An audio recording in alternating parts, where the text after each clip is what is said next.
නමෝ තස්ස භගවතු අරහතු සම්මා සම්බුද්දස්ස නමෝ තස්ස භගවතු අරහතු සම්මා සම්බුද්දස්ස නමෝ තස්ස භගවතු අරහතු සම්මා සම්බුද්දස්ස ධර්ම ශ්‍රවණාභිලාෂී කාරුණික පින්තුනේ හැම කෙනෙක්ම අද දවසේදී සූදානම් වෙන්නේ ලෝතර භාග්‍යවත් බුදුරජාණන් වහන්සේ දේශනා කළ ඒ උතුම් සද්ධර්මයෙන් සල්පයක් ශ්‍රවණය කරන්නට.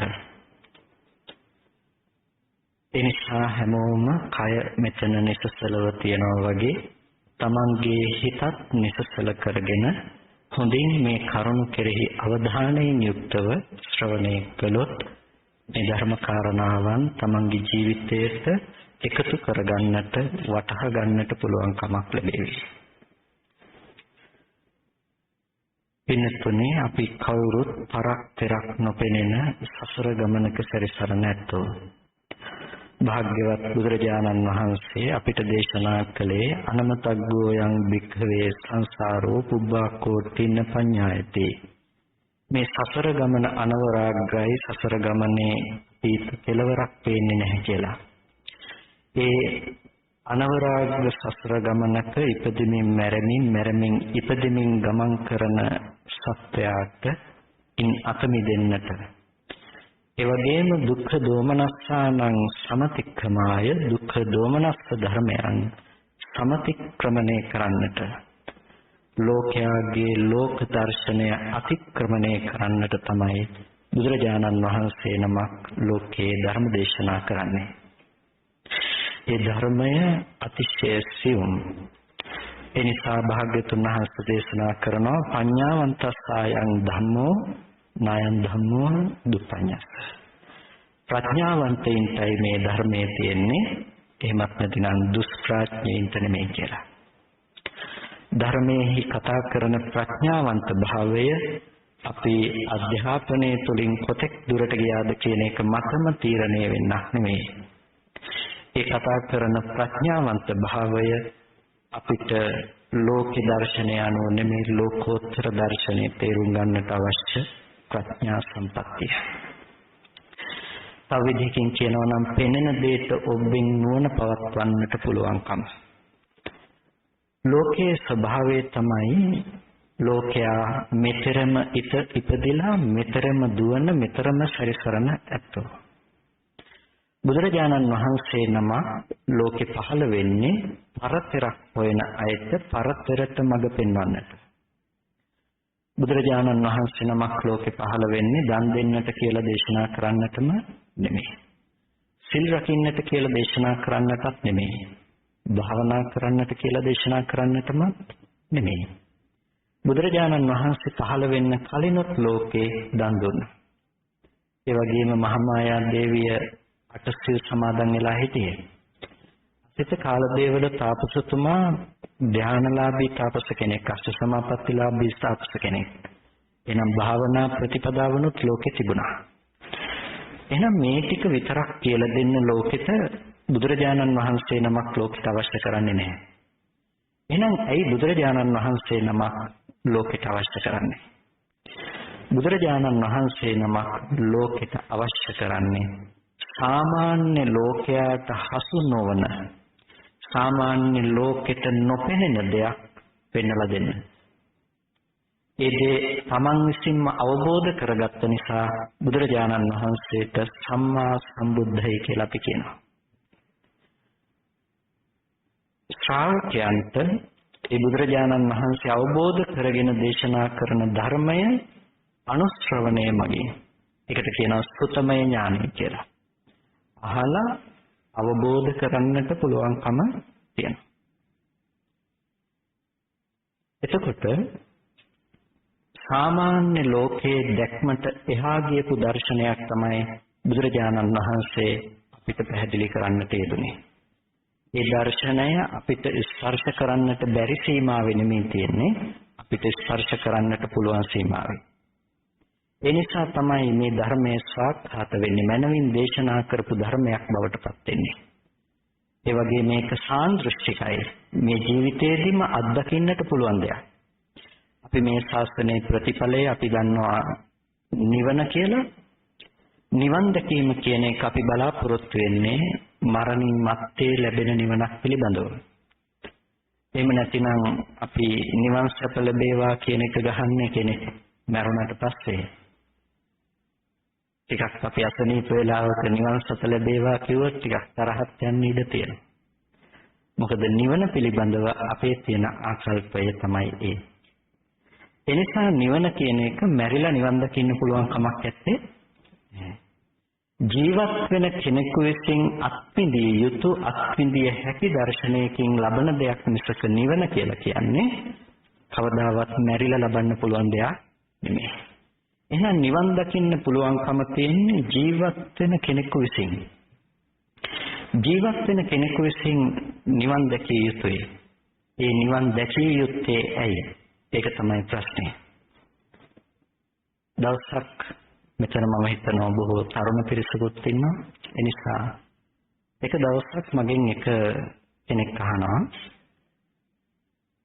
ස්වාමීන් වහන්සේ ඇත්තටම ඇයි අපි නිවන් දකින්න ඕනේ? මට හොඳ රස්සාවක් තියෙනවා. මට හොඳ යාන වාහන තියෙනවා, ගෙවල් දොරවල් තියෙනවා. හැමදේම මට තියෙනවා. මම ඇයි නිවන් දකින්න ඕනේ කියලා. මම ඊට පස්සේ කියපු දේ තමයි මට නිවන් දකින්න කියලා නම් දෙයක් අමුතුවෙන් දකින්න අවශ්‍යතාවයක් නැහැ. මට නමුත් එක දෙයක් ඕනේ. ඒ තමයි මට මෝඩකම නැතුව ජීවත් වෙන්න ඕනේ. මම උත්සාහවත් වෙන්නේ නිවන කියලා තවත් දෙයක් දකින්න නෙමෙයි. මම උත්සාහවත් වෙන්නේ මෝඩකම නැතුව ජීවත් වෙන්න. මොකක්ද ලෝකේ අපේ තියෙන මෝඩකම? පින්නතුනේ අපේ තියෙන මෝඩකම තමයි නොවටින දෙයක් ලෝකේ වටිනවා කියලා කල්පනා කරන එක. ඒ නිසා අපි ලෝකේ මට උත්තාමත්ති ධනම්මත්ති ඉතිබාලෝ විහඤ්ඤති කියලා දේශනා කළේ. මට මේ උපභෝග පරිභෝග වස්තු තියෙනවා, මට දරුවන් ඉන්නවා, මට මේ දේවල් තියෙනවා කියලා ඒකේ බාලය සතුට වෙනවා. එතකොට අන්න ඒ ලබන සතුට කියන තැන වැරදි තැනක්. අන්න ඒ වැරදි තැන සතුටක් විදිහට පෙන්නනකම අන්න ඒ මෝඩකමයින් කරගන්න තමයි මම උත්සාහවත් වෙන්නේ කියලා. මොකද අපේ ජීවිතයේ අපි සැපය කියන දේ හොයාගෙන ගිහිල්ලා අපි අන්තිමේටම ඒ දේ කොහෙන් හරි දුකකින් කෙලවර කරනවා. අපි ජීවත් වෙනවා කියලා කියන්නේ හැමදාම ප්‍රශ්නයකට උත්තරයක් හොයන දෙයකට. අපි පුංචි කාලේදී සමහර වෙලට පොඩි ළමයි ලොකු කෙනෙක් දිහා බලාගෙන කවද්ද ලොකු වෙන්නේ කියලා බලාගෙන ඉන්නවා. ඒ වගේම ඉගෙනගෙන ඉවර වුණාම දැන් හරි කියලා හිතාගෙන ඉන්නවා. ඉගෙනගෙන ඉවර වෙනකොට තේරෙනවා නෑ තාම හරි නෑ. තව කරන්න දෙයක් තියෙනවා. මොකද හොඳ රස්සාවක් ඕනේ. හොඳ රස්සාවක් හම්බුනොත් රස්සාව සැපයිද?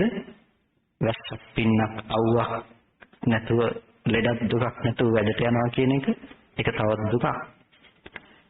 ඊට පස්සේ අපිට එහෙනම් රස්සාව කියන එක සැපේ නෙමෙයි. එහෙනම් අපි මුදල් උපයනවා.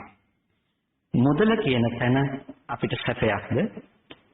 නෑ. මුදල් කොච්චර තිබුණත් කියන මුදල සැප ගේන්නේ නෑ. එහෙනම් අපිට මොකද්ද කරන්න වෙන්නේ? අපි සැපයි කියන දේ හොයාගෙන යන්න අපිට වියදම් කරන්න වෙනවා. වියදම් කරන එක සැපද? නෑ. වියදම් කරන එක වෙනම දුකක්. එතකොට අපි වියදම් කරලා අපි සැපය උපදින්නට ඕනේ කියලා අපි හිතමු අපි හොඳ ලොකු ගෙදරක් හදනවා. අපි ලොකු ගෙදරක් හදන එකේ අපිට ගෙදරකින් ලැබෙන සැප, ගෙදරකින් ලැබෙන සතුට මොකක් කියලාද හිතන්නේ? අපිට ඇහැට පේන එක ලොකු ගෙදරක් කියලා ඇහැට පේන එකද සැපය ගේන්නේ? ඇහැට පේන එක සැපය ගේනවා නම් ඔබට ලොකු ගෙදරක් හදන්න අවශ්‍යතාවයක් නැහැ. ඒ හදපු ලොකු ගෙවල් තියෙනවා. ඔබ ගිහිල්ලා බල හිටියනම් ඔබට සතුට එනවා. ඒ පේන එක නම් සතුට. පේන සතුට ලබා ගන්න හොඳ ලොකු ගෙවල් ටිකක් බල හිටියනම් ඔබට සතුට එනවා. එහෙනම් අපිට පේනවා නෑ පේන එක නෙමෙයි සතුට. එහෙනම් මොකද්ද? අපි තැනක හිටගෙන හිටියොත් යටිපතුල් ටික විතරයි ස්පර්ශ වෙන්නේ. අපි හිතන්න පුළුවන් ස්පර්ශයයි සතුට කියලා. ඉඳගත්තුත් ඒ ටික විතරයි ස්පර්ශ වෙන්නේ. එතනින් එහා දෙයක් ස්පර්ශ වෙන්නේ නැහැ. මුළු ගෙදරම එකපාර ස්පර්ශ වුණොත් ගේ කඩන් වැටිලා මැරෙන්න වෙනවා. එනිසා ගෙදර ස්පර්ශයෙන් ගෙදර සැප දැනෙන්නේ නැහැ. එහෙනම් ගෙදරකින් ලැබෙන සැප, ගෙදරකින් ලැබෙන සතුට අපිට ලැබෙන්නේ කොහෙන්ද? ඒ ගෙදරකින් ලැබෙන සතුට, ගෙදරකින් ලැබෙන සැප අපිට ලැබෙන්නේ අපි ලබන අත්දැකීම මේක මගේ කියලා හිතනකොට, මේ ඔක්කොම මගේ කියලා හිතන සංකල්පය නිසා අපිට අන්න සැප වේදනාවක් ඇති වෙනවා. දැන් අපිට ඇත්තටම සැප වේදනාව ගෙනාවේ මොකද්ද? අර සිතුවිලි මාත්‍රයක්. මේක මගේ, මේ ඔක්කොම මගේ කියලා හිතන සංකල්පය සැප වේදනාවක් ඉපදුවා. දැන් ඔය සැප වේදනාව සිතුවිල්ලකින් හිතුවොත් දැනෙන සැප වේදනාව තියා ගැනීම සඳහා අපි ජීවිතේ කොච්චර ප්‍රමාණයක් කැප කරනවද? ඔය ගෙදර හදන්න අපිට කොච්චර මහන්සි වෙන්න වෙයිද? හදපු ගෙදර පවත්වාගෙන යන්න කොච්චර මහන්සි වෙන්න වෙයිද? ඒ වගේම අපි මොන විදිහට මහන්සි වුණත් එක්ක හොඳට හදපු ගෙදර තියෙනකොට අපි නැති වෙලා යනවා, එක්ක අපි ඉන්නකොට හොඳට හදපු ගෙදර නැති වෙලා යනවා. දෙකින් එකකින් කෙලවර වෙනවා. එනතුනේ ඔක තමයි අපේ ජීවිතයේ හැම දෙයකම තියෙන තැන.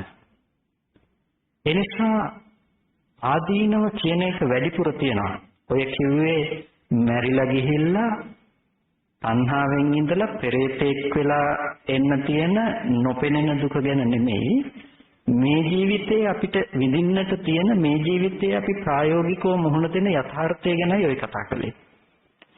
එතකොට අපිට තේරෙනවා අපි මේ ජීවිතේ අපි උත්සාහවත් වෙන, මේ ජීවිතේ අපි කටයුතු කරන එක තරම්ම ප්‍රඥා ගෝචර මට්ටමක නෙමෙයි ඉන්නේ කියලා. ඇයි? සිතුවිල්ලකින් ලැබෙන සැප වෙනුවෙන්, සිතුවිල්ලකින් ලැබෙන සතුට වෙනුවෙන් අපි අවුරුදු 50ක 60ක අපේ ජීවිතේ දෙකෙන් පංගුවක් කැප කරනවා කියන එක ප්‍රඥාවන්ත බවක්ද? නෑ, ඒක ප්‍රඥාවන්ත බව නෙමෙයි. වරදවා ගන්න එපා, මේ කියන්නේ ගෙවල් හදන්න එපා කියලා නෙමෙයි. මොකද ගෙදර හැදුවත්, ගෙදර නොහැදුවත් ඔය සැපය දකින මානසික මට්ටමින් මිදෙන්න පුළුවන් කමක් නැත්තේ. සංයුත්ත නිකායේ තියෙන බොහොම ලස්සන සූත්‍රයක්. සල්ල සූත්‍රය. සල්ල සූත්‍රයේදී බුදුරජාණන් වහන්සේ බොහොම ලස්සන ධර්ම කාරණාවක් දේශනා කරනවා. මේ ලෝකේ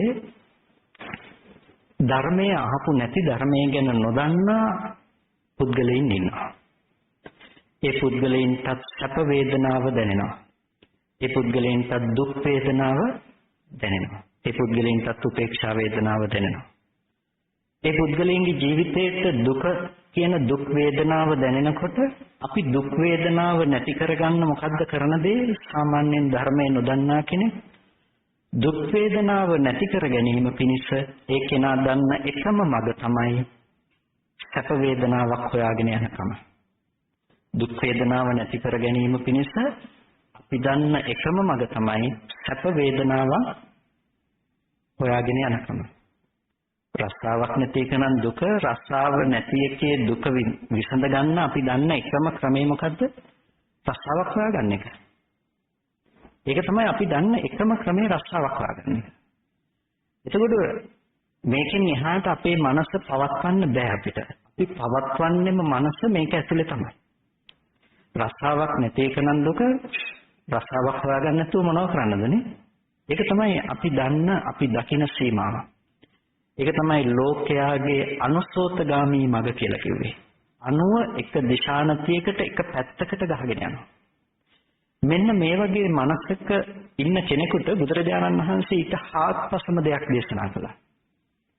විසඳුම හොයන්න යන්නේ දුක් වේදනාව ඇති වෙනකොට දුක් වේදනාවේ නැති කිරීම පිණිස සැප වේදනාව උපදවල තමයි අපි ඒක නැති කරන්න යන්නේ. නමුත් බුදුරජාණන් වහන්සේ දේශනා කළ සැප වේදනාව උපදවල දුක් වේදනාව නැති කරන්න පුළුවන් කමක් නැත්තේ. ඇයි? අපි උපදින ඒ වේදනාව නැවත දුක සකස් කරන්නට හේතුවක් බවට පත් වෙනවා.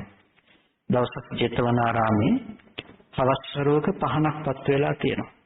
මේ පහනට පළඟැටියෝ ඇවිල්ලා පළඟැටිය පහන් දැල්ලට පනිනවා. පළඟැටිය පහන් දැල්ලට පනිනකොට මෙන්න මේක අරමුණු කරලා බුදුරජාණන් වහන්සේ වටිනා දහම් කාරණාවක් දේශනා කරනවා. පළඟැටිය පහන් දැල්ලට පනින්නේ ඇයි? පහන් දැල්ලට තියෙන කැමැත්ත ආසාව නිසා. පළඟැටියට පහන් දැල්ලට පැනීම නිසා ඇතිවෙන්නේ සැපක්ද දුකක්ද? පිච්චීම කියන දුක පළඟැටියට උරුම වෙනවා. එච්චර දුකක් විඳින පළඟැටියට අඩුම තරමේ දෙවෙනි පාර පනින්න නැති වෙන්නේ නැහැ. හැබැයි තව ටිකක් හරි පණ තිබ්බොත් ඒ පළඟැටිය ආපහු පහන් දැල්ලට පනින්න බලන්නේ නැද්ද? ආපහු පනින්න උත්සාහවත් වෙනවා. ඇයි? පළඟැටිය දන්නේ පහන් දැල්ලට තියෙන කැමැත්ත සහ පහන් දැල්ල නම් සැප ගෙනත් දෙන දෙයක් කියලා. හැබැයි මේ පහන් දැල්ලේ සැප හොයාගෙන යන පළඟැටියට පිච්චීමේ දුක කියන එක නිකම්ම උරුම වෙනවා. ආපහු පණ තිබ්බොත් පළඟැටිය හිතනවා පිච්චෙන එක නම් දුක තමයි. හැබැයි පහන් දැල්ල නම් හොඳයි කියලා. ආයෙත් පහන් දැල්ල ලබා ගැනීම සඳහා පළඟැටිය උත්සාහවත් වෙනවා. පළඟැටිය හරි මෝඩයි. ඒ මෝඩකමම අපේ ජීවිතේ ඒ විදිහටම කරනවා. අපි හිතනවා ලෝකේ අපි දුක එන පැත්ත ගැන අපි හඳුනගෙන තියෙනවා. දුක එන පැත්ත අපි හඳුනගෙන තියෙන්නේ අපි ඒක ලෝකේ ඇතුලෙන් හඳුනගෙන තියෙනවා. මොකද්ද? අපි හිතනවා අම්මා තාත්තා ලෙඩ වුණොත් දුකයි, දුව පුතා ලෙඩ වුණොත් දුකයි, තව කෙනෙක් මට බැන්නොත් දුකයි, මට මේ දේවල් කරන්න මහන්සි වෙන එක දුකයි, මේ අය මගෙත් එක්ක තරහ වුණොත් දුකයි, කැමති අය අමනාප වෙලා ගියොත් දුකයි. අපිට ප්‍රශ්න ගොඩක් තියෙනවා. දැන් අපි මේ දුක හඳුනන නිසා අපිට සිද්ධ වෙනවා දුක නැති කරන්න නම් මොකක් කරන්නද? ලෝකෙට 16ක් වගේ අපිට අර දේවල් රකින්න උත්සාහවත් වෙන්න සිද්ධ වෙනවා. ඒ නිසා අම්මා ලෙඩ නොවෙන්නේ කොහොමද? දරුවා ලෙඩ නොවෙන්නේ කොහොමද? අපි හිතවත් අය අමනාප නොවෙන්නේ කොහොමද? තව කෙනෙකුගෙන් මම බැනුම් අහන්නේ නැතුව ඉන්නේ කොහොමද? අපිට ජීවිතේ කරන්න වැඩ ගොඩාක් පැවරලා තියෙනවා. ඒ පින්තුනි අපිට ඒ දේවල් නොලබී නොවිද ඉන්න පුළුවන් වෙයි කියලා හිතනවාද? අවදාවත් ඒක කරන්න පුළුවන් කමක් නැත්තේ නෑ. අපි කරන්නේ හරියට කටු ගොඩාක් පිරීලා තියෙන කැලේක කටු රැහැ යන්න ගියොත් යන්න පුළුවන්. හැබැයි අපේ උත්සාහය තියෙනකන් කටු වැනෙන්නේ නැතුව ඉන්න පුළුවන් වෙයි. උත්සාහය අයින් වුණොත් කටු වැනෙනවා කියන එක නිකම්ම සිද්ධ වෙනවා. බුදුරජාණන් වහන්සේ මේක මෝඩකමක් කියලා දැක්කා. දැකපු නිසා අපිට කිව්වා කටු රහින්න නෙමෙයි. මොඳ සෙරෙප්පු දෙකක් දාගෙන යන්න. ආස්වෙන් ගමන යන්න පුළුවන්. කටු වැනෙන්නේ නැති වෙන්න මොඳ සෙරෙප්පු දෙකක් දාගන්න වෙනවා. වෙනස්ම දෙයක් නේ. ඔක්කොම කටු නැති කරලා ගමන යන්න හදනකොට බුදුරජාණන් වහන්සේ පෙන්වන සෙරෙප්පු දෙකක් දාගෙන ගමන යන ක්‍රමයක්. ඒ නිසා අපි ලෝකයේ සැප එන පැත්ත සහ දුක එන පැත්ත දැකලා දුක එන පැත්ත ලෝකෙන් වහන්න උත්සාහවත් වෙනකොට බුදුරජාණන් වහන්සේ පෙන්වුවා ওই පැත්ත නෙමෙයි හිත හදාගන්න. හිත හදාගත්තොත් දුක ගේන්න පැත්තක් නැහැ. අන්න ඒ නිසා අපිට හොඳ සෙරෙප්පු දෙකක් හදාගන්න මග පැහැදිලි කරලා දුන්නා. එතකොට අපිට තියෙන්නේ අද හොඳ සෙරෙප්පු දෙකක් හදාගන්න. එහෙම නැතිනම් අපිට තියෙන්නේ අද හොඳට අපේ හිත හදාගන්න. ඒ හිත හදාගන්න නම් අපිට හොඳ දර්ශනයක් තියෙන්න ඕනේ. ඒ දර්ශනය තමයි වැදගත් වෙන්නේ. ඒ දර්ශනය හැබැයි ටිකක් ගැඹුරුයි. ටිකක් සියුම් නුවණින් අපිට මෙනෙහි කරන්න වෙනවා. ටිකක් හොඳට කල්පනාවෙන් අහන්න වෙනවා. ඇහුවේ නැති වුණොත් ඔබට මේක ටිකක් ආධුනික කෙනෙකුට ගැඹුරු දෙයක් කියලා හිතෙන්න පුළුවන්. බුදුරජාණන් වහන්සේ අපිට ඒ නිසා පෙන්නනවා සැප වේදනාව, දුක් වේදනාව සහ උපේක්ෂා වේදනාව කියන මේ තුන් ආකාර වේදනාව සමග මිශ්‍ර නොවි ඉන්න ආකාරය පිළිබඳව. ඒ කියන්නේ දැන් අපි කතා කළේ ලෝකේ ධර්මයේ නොදන්නා කෙනෙක් විඳින දේ ගැනනේ. ලෝකේ ධර්මයේ නොදන්නා කෙනෙකුට දුක් වේදනාවක් වෙනකොට එයා ඒ දුක නැති කිරීම පිණිස එයා හොයන්නේ මොකද්ද? සැප වේදනාවක් උපද්ද ගන්න උත්සාහවත් වෙනවා. ඒ සැප වේදනාවක් ඇති කරගන්නකොට ඒක නිසා එන දුකක් නැවත ආපහු ඉපදිලා.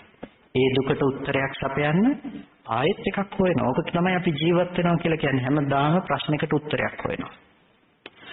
එතකොට මෙන්න මෙහිම උත්තර හොය ඉන්න එක තමයි අසෘතවත් පෘථග්ජනයාගේ ලක්ෂණය.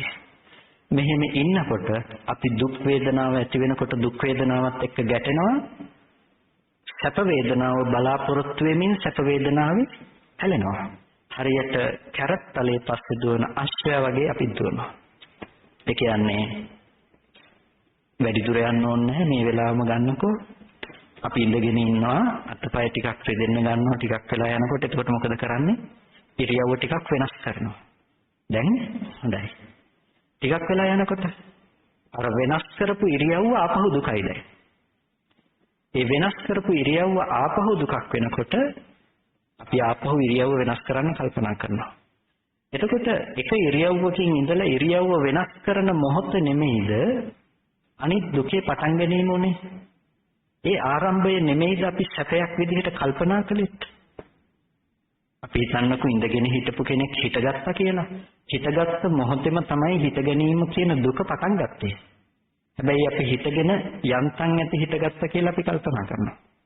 අපි දුකම සැපයි කියලා කල්පනා කරන එකට කියනවා විපල්ලාසයක් කියලා. හිතේ පෙරළුණු අදහසක්. අපේ මුළු ජීවිතේම තියෙන්නේ අන්න ඔය වගේ දෙයක්. අපි දුකම ඇති තැනක සැපක් විදිහට කල්පනා කරන තමයි. මෙන්න මේ විදිහට ඉන්නකොට අර සල්ල සූත්‍රයේදී භාග්‍යතුන් වහන්සේ පැහැදිලි කරනවා කොහොමද ශ්‍රොතවත් ආර්ය ශ්‍රාවකයෙක් මේ සඳහා කටයුතු කරන්න කියලා. ඒ කියන්නේ ධර්මයේ දන්න ධර්මය අවබෝධ කරගත්ත කෙනෙකුටත් දුක ඇති වෙනවා, සැප වේදනාව ඇති වෙනවා.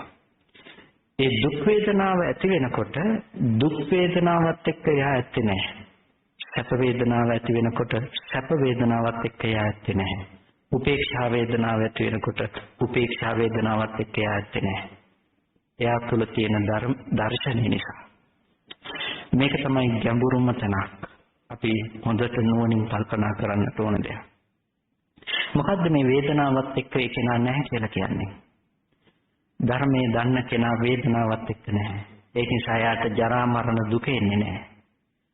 පින්නතුනි ජරා මරණ කියන්නේ දුක. ජරා මරණ කියන්නේ ඒ දුක ආස්සේ ඉන්න කෙනාට. අපේ දරුවා ලෙඩ වුණොත් අපිට දුක එනවා. අම්මා තාත්තා ලෙඩ වුණොත් අපිට දුක එනවා. ඒකට කියනවා ජරා මරණ දුක කියලා. අපි ලෙඩ වුණොත් මම ලෙඩ වීම නිසා එන දුක අපි විඳිනවා. පින්නතුනි මෙතන අපි තේරුම් ගත යුතු කාරණා දෙකක් තියෙනවා.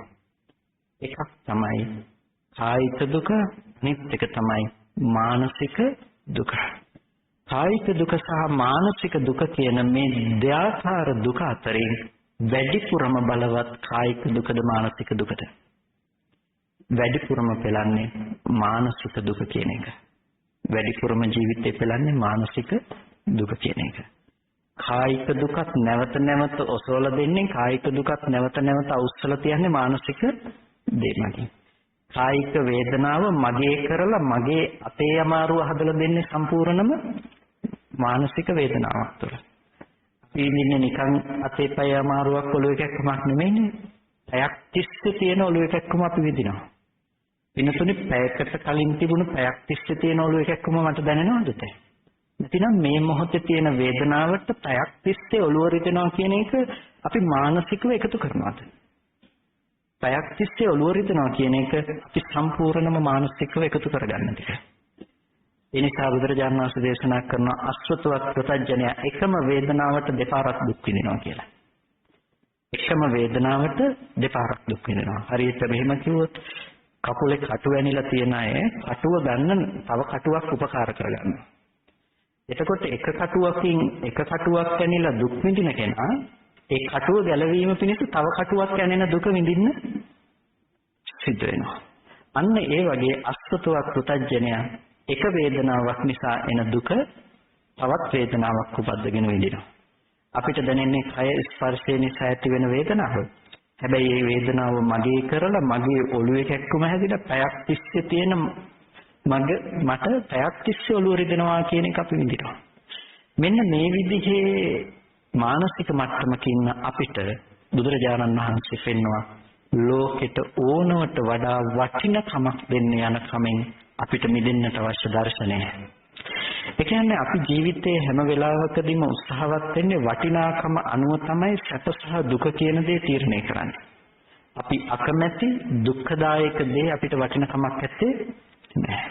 ඒ වගේම අපි හොඳයි යහපත් කියලා කල්පනා කරන දේ අපි වටිනකමක් සහිත වටිනකමක් දෙන දෙයක් වෙලා තියෙනවා. ඒ නිසා අපිට ඒ හොඳ දකින්න පුළුවන් පැත්තට අනුව වටිනකම අඩු වැඩි වෙනවා. ඒ නිසා මැණික් ගලේ වටිනකමක් මැණික් ගලක ෆොටෝ එකේ වටිනකමක් අපිට දෙකක් විදිහට තේරෙනවා. මේ දෙකක් විදිහට තේරෙන්නේ මැණික් ගලද වටින්නේ ෆොටෝ එකද වටින්නේ කියලා ඔයගොල්ලෝගෙන් ප්‍රශ්නයක් ඇහුවොත් කිසිම ගැටලුවක් නැතුව ඔයගොල්ලෝ උත්තරයක් දෙනවා මැණික් ගල වටිනවා ෆොටෝ එක වටින්නේ නැහැ කියලා. පින්නතුනි ඇත්තටම වටින්නේ මැණික් ගලද ෆොටෝ එකද? මේ දෙකේම කිසිම වටිනකමක් නැති දෙයක් කිව්වොත් එයි. ඇහැට පෙනෙන දේ බුදුරජාණන් වහන්සේ දේශනා කරන්නේ වර්ණ සටහනක් කියලා. ඇහැට පේන දේ වර්ණ සටහන. ෆොටෝ එක දකින්න තැනත් මැණික් ගල දකින්න තැනක් තියෙන්නේ වර්ණ සටහන. වර්ණ සටහනට වටිනකමක් නැත්තේ නැහැ. එහෙනම් වටිනකම දෙන්නේ කොහෙන්ද? ඒක තමන්ගේ මනස පැත්තෙන් සම්මුතිය තුල ඇති කරගත්ත සම්මුති දෙයක් විතරයි මැණික් ගලේ ඇති වටිනාකම. ඔබට සිද්ධ වෙනවා ඔය මැණික් ගල යම් වෙලාවක අරගෙන ගිහිල්ලා විකුණන්න. විකුණන්න සිද්ධ වෙනකොට ඔබට මැණික් ගල විකුණන්න යන තැනින් කියනවා මේක කිසිම වටිනකමක් නැති දෙයක් කියලා. දැන් මොකද හිතෙන්නේ? එකපාර විශ්වාස කරන්නේ නැති වෙයි. තව තැන් 4කට 5කට අරගෙන යයි හැම තැනින්ම කියනවා කිසිමම වටිනකමක් නැහැ මේකේ කියලා. වෙනසුනි තව දුරටත් අරක වටිනවද? නැහැ. වස්තුව වෙනස් වුණාද? අර ගල වෙනස් වුණාද? නෑ ඒක වෙනස් වුණේ නෑ. වෙනස් වුණේ මොකද්ද? දෘෂ්ටිය වෙනස් වුණා. එහෙනම් වටිනකම තිබ්බේ වස්තුවේද දෘෂ්ටියේද? ඒක තිබ්බේ දෘෂ්ටියේ. එහෙනම් අපි මැණික් ගල වටිනවා කියන එක වැරදි නෙමෙයිද? මැණික් ගල වටිනවා කියන එක එහෙනම් වැරදි. එහෙනම් වටිනකම හදලා දුන්නේ කොයි පැත්තෙන්ද? Tamange පැත්තෙන්. ඒකට කියන්නේ වටිනකම ගෙනාවේ දෘෂ්ටියෙන් මිසක වස්තුවෙන් නෙමෙයි. එනිසා ලෝකයා කටයුතු කරන්නේ අන්න ඔය දෘෂ්ටියත් එක්ක ගිහිලා. හැබැයි ඔය දෘෂ්ටිය වෙනස් වුණොත් ලෝකෙ කිසිම දෙයකට වටිනකමක් හම්බ වෙන්නේ නැති වෙයි. මම ඔකට කියන්නේ රත්තරන් විදින මනස කියලා. රත්තරන් මාලයක් දාගෙන යනකොට රත්තරන් මාලකින් ලැබෙන සැප රත්තරන් මාලකින් ලැබෙන සතුට කයට දැනෙනවද හිතට දැනෙනවද? ඒක දැනෙන්නේ හිතට. කයට දැනෙන්නේ නැහැනේ මාලයක සැප. ඒක අපි මෙච්චර වටින මාලයක් මේක දාගත්තාම මම මෙච්චර ලස්සන ඇති. ඒක සම්පූර්ණයෙන්ම අපි මානසික විඳින දෙයක්. පාරායිනේ යන මිනිස්සෙක් පාරායිනේ වැටිලා තියෙන වැල් පොටවල් කිහිපයක් අරගෙන කරේ දාගන්නවා. අපි මේ මිනිස්සයාට කියනවා පිස්සෙක් කියලා. එයි අර කිසිම වටිනකමක් නැති පාරායිනේ වැටිලා තිබුණු වැල් කෑලි ටිකක් අරගෙන කරේ දාගත්තා. හැබැයි අපි දන්නේ නැහැ පිස්සයි අපි ඉන්නේ එකම මට්ටමක කියලා. ඒ එකම මට්ටමක කිව්වේ පුංචි වෙනසයි තියෙන්නේ. එයා සමාජ සම්මතයට එකඟ නැහැ. අපි සමාජ සම්මතයට එකඟයි. එයා වැල්පොටක් කරේ දාගත්තේ වැල්පොට එයාට වටින නිසානේ. අපි මාළේ දාගත්තේ ඇයි? මාළේ අපිට වටින නිසා. එයා වැල්පොට කරේ දාගත්තේ වැල්පොට එයාට වටින නිසා. මේ එක අතින් දෙන්නම එක සමානයි. වටිනකම දැක්ක දේ Taman ළඟට ගත්ත දෙන්නගෙම තියෙන එකම දර්ශනය. හැබැයි වෙනසකට තියෙන්නේ එයා සමාජ සම්මතයට එකඟ නැති වෙනකොට අපි සමාජ සම්මතයට එකඟයි. අපි පිස්සෙක් වෙන්නේ එච්චර අමාරු නෑ. චිත වෙනකොට මුළු ලෝකෙ ඔක්කොම වැල් කෑලි වටිනවා කියලා අපි විතරක් මාළේ වටිනවා කිව්වොත් අපි පිස්සෙක් වෙන එක නතර කරන්න බෑ. ඒ ලෝකෙ ඉන්න ඔක්කොම කියන්නේ මාළේ වටින්නේ නැහැ වැල් කෑලි වටිනවා කියලා නේද? අපි විතර නම් කියන්නේ මාළේ වටිනවා කියලා. එහෙනම් අපි පිස්සෙක් වෙලා. එනිසා මේ ලෝකේ හැම වෙලාවකදීම ගනුදෙනුව සිද්ධ වෙන්නේ සංකල්පයක් මත. සංකප්ප රාගෝ පුරිසස්ස කාමෝ. සංකල්පමේ වශයෙන් ඇති කරන කැමැත්ත නිසා තමයි රාගයට තමයි අපි කැමති වෙන්නේ. සංකල්පමේ වශයෙන් ඇති කරන රාගයට. සංකල්පමේ වශයෙන් ඇලෙන දෙයට. ලෝකේ අපි කියන්න පුළුවන් පොළවේ පය ගහලා නෑ මම ආදරේ දරුවටමයි කියලා. අපි කියන්න පුළුවන් නෑ මම ආදරය කරන්නේ ගෙදරටමයි කියලා. ඔබට කියන්න පුළුවන් නෑ මම කැමති වාහනේටමයි කියලා. නෑ ඔබ කැමති මොකටද? ඔබ කැමති එකම දේ සංකල්පයට. සංකල්පයට. ඒක වටිනවා කියලා පෙන්නන ඔබේ සංකල්පයට තමයි ඔබ හැමදාම ඇලුම් කරන්නේ, ඔබ හැමදාම කැමති වෙන්නේ. එතනින් එහාට දශමයක්වත් යන්නේ නැහැ. ඔබ දරුවට කොච්චර ආදරේ කියලා ඔබ හිතාගෙන හිටියත් ඇත්තටම ඔබ ආදරය කරන්නේ දරුවට නෙමෙයි, ඒ රූපය ආදරණීය දරුව කොට පෙන්වන ඔබේ සංකල්පයට. ඔය සංකල්ප වෙනස් වුණොත් ඔබ දරුවට ආදරේ නැහැ. පුංචි කාලේ ආදරෙන් හදන දරුවෝ පස්සේ කාලේ සමහර දෙමව්පියන්ට පේන්න බැරි වෙන්නේ නැද්ද? පේන්න බැරි වෙනවා. දරුකම වෙනස් වෙලාද? නෑ දරුකම වෙනස් වෙලා නෙමෙයි, වෙනස් වුනේ මොකද්ද? සංකල්ප වෙනස් වුණා. පේන ඔක්කොම කැමැත්ත ඔක්කොම වෙනස් වෙලා. ඒ දකින්නවත් කැමති නෑ. එහෙනම් අපිට පේන රූපේ නෙමෙයි කිසිම වැඩක් කරන්නේ. ඒ රූපය ආදරණීය දරුව කියලා පෙන්වන සංකල්පයේ පැත්තෙන් තමයි අපි කැමැත්ත ඇති කරගන්නවද නැද්ද කියන එක පිළිබඳව තීරණය කරන්නේ. අදිස්සිය ওই රූපේ පේනකොට මේක දරුවයි කියන බව මෙහි සිහිපත් වෙනකම නැත්තම් එහෙනම් කවදාවත් රූපෙත් එක්ක අපි ඇලෙන්නේ නැහැ. අපේ ආච්චි නැති වෙනකොට ගොඩක් වයසයි. අන්තිම කාලෙදී එයාට මතක තිබුණේ නැහැ, මතකේ බොහොම අඩුයි. තමන්ගේ දරුවෝ හඳුනගන්න පුළුවන් කමක් තිබුණේ නැහැ. ඒ කියන්නේ අපේ තාත්තව හඳුනගන්න පුළුවන් කමක් තිබුණේ නැහැ. හැබැයි යම් හේතුවක් නිසා මාව මතක තිබුණා. එයාගේ හිතට දැඩිව ඇතුල්ලා තිබුණ නිසා වෙන්න පුළුවන්. මම ගියපු වෙලාවේ මට මාව හඳුන්වා දෙනවා තමන්ගේම පුතාට. මේ අපේ පොඩි හාමුදුරුවෝ දැන් මහාන වෙලා ඉන්නේ මෙබඳු තැනක කියලා විස්තර කියලා මේ තමන්ගේම පුතාට හඳුන්වා දෙනවා. ආච්චි දන්නේ නැහැ මේ කියන්නේ තමන්ගේම පුතාට කියලා. එතකොට මම කල්පනා කළා මේ වෙලාවේදී තාත්තට මොනවා හරි වුණා නම්, තාත්තට ලෙඩ වුණා නම්, තාත්තට අසනීප වුණා නම්, එයා නැති වුණා නම් ආච්චිට දුකක් එයිද? අනේ මගේ දරුවා ලෙඩ වුණා, අනේ මගේ දරුවා මැරුණා කියලා. එයාට දුකක් එන්නේ නැහැ. දුකක් එන්නේ නැත්තේ ඇයි? අපි කියන්නේ දරුවා ලෙඩ වෙන නිසා දුක එනවා කියලා නම් ඒකේ ආච්චිට දුක එන්නේ නැහැ. ඒ දරුවානේ ලෙඩ වෙලා තියෙන්නේ. නෑ දරුවා ලෙඩ වෙනකම නෙමෙයි දුක. දරුවා මැරෙනකම නෙමෙයි දුක. එහෙනම් මොකද්ද දුක? ඒ දුක අර අපි මේ පැත්තේ හදාගන්න ආදරණීය දරුවා ලෙඩ වුණා කියලා හිතුනොත් අන්න ඒක තමයි දුක. ඒ දුකට වෙන මොකුත් ඕනේ. ඒ දුකට අවශ්‍ය එකම දේ සංකල්පය විතරයි. බුදුරජාණන් වහන්සේ ළඟට එක බමුණෙක් ඇවිල්ලා බුදුරජාණන් වහන්සේගෙන් කෙටියෙන් ධමයක් දේශනා කරන්න කියලා ඉල්ලා සිටිනවා. මේ වෙලාවේදී මේ බමුණට බුදුරජාණන් වහන්සේ දේශනා කරනවා, බ්‍රාහ්මණය මම ඔබට දුක ගැන දේශනා කරන්නම්. දුක ගැන මම අනාගතයේට එන දුක් ගැන කිව්වොත් ඔබ විශ්වාස කරන්නේ නැති වෙයි. ලබන ජීවිතවල විඳින්න වෙන දුක් ගැන කිව්වොත් ඔබට විශ්වාස නැති වෙයි. ඒ වගේම ඔබට මීට පෙර ජීවිතවල ආපු දුක් ගැන කිව්වොත් ඔබ ඒකත් විශ්වාස කරන්නේ නැති වෙයි. බමුණ ඔය ආසනයේ ඉන්නකොටම ඔබට එන දුක ගැන මම කතා කරන්න. බමුණ මේ ප්‍රදේශයේ ඔබ කැමති, ඔබ ආදරය කරන, ඔබ වද බන්ධනයකට ලක් වුණා කියලා යම් කෙනෙක් ගැන ආරංචි වුණොත් ඔබට දුක ඇති වෙන කෙනෙක් ඉන්නවද? බමුණ කියනවා එහෙමයි ස්වාමීනි. මගේ චිරවාසී කියලා පුතෙක් ඉන්නවා. චිරවාසී කියන පුතා නගරෙන් බැහැර ඉන්නේ. මම මගේ පුතාට හරි ආදරෙයි. මගේ පුතාට මම කොච්චර ආදරේද කියනවනම් මම හැමදාම උදේට සේවකයෙක් යවනවා මගේ පුතා හොඳින්ද කියලා බලාගෙන ඉන්න.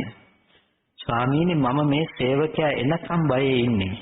සේවකයා හදිස්සියේ හරි පරක්කු වෙනවා නම් ස්වාමීනි මගේ මනසට, මගේ හිතට මහා දුකක්, මහා වේදනාවක් දැනෙනවා. ඇයි ඒ දුක වේදනාව දැනෙන්නේ? ඒ දරුවට මම ඒ තරම් ආදරේ ස්වාමීනි.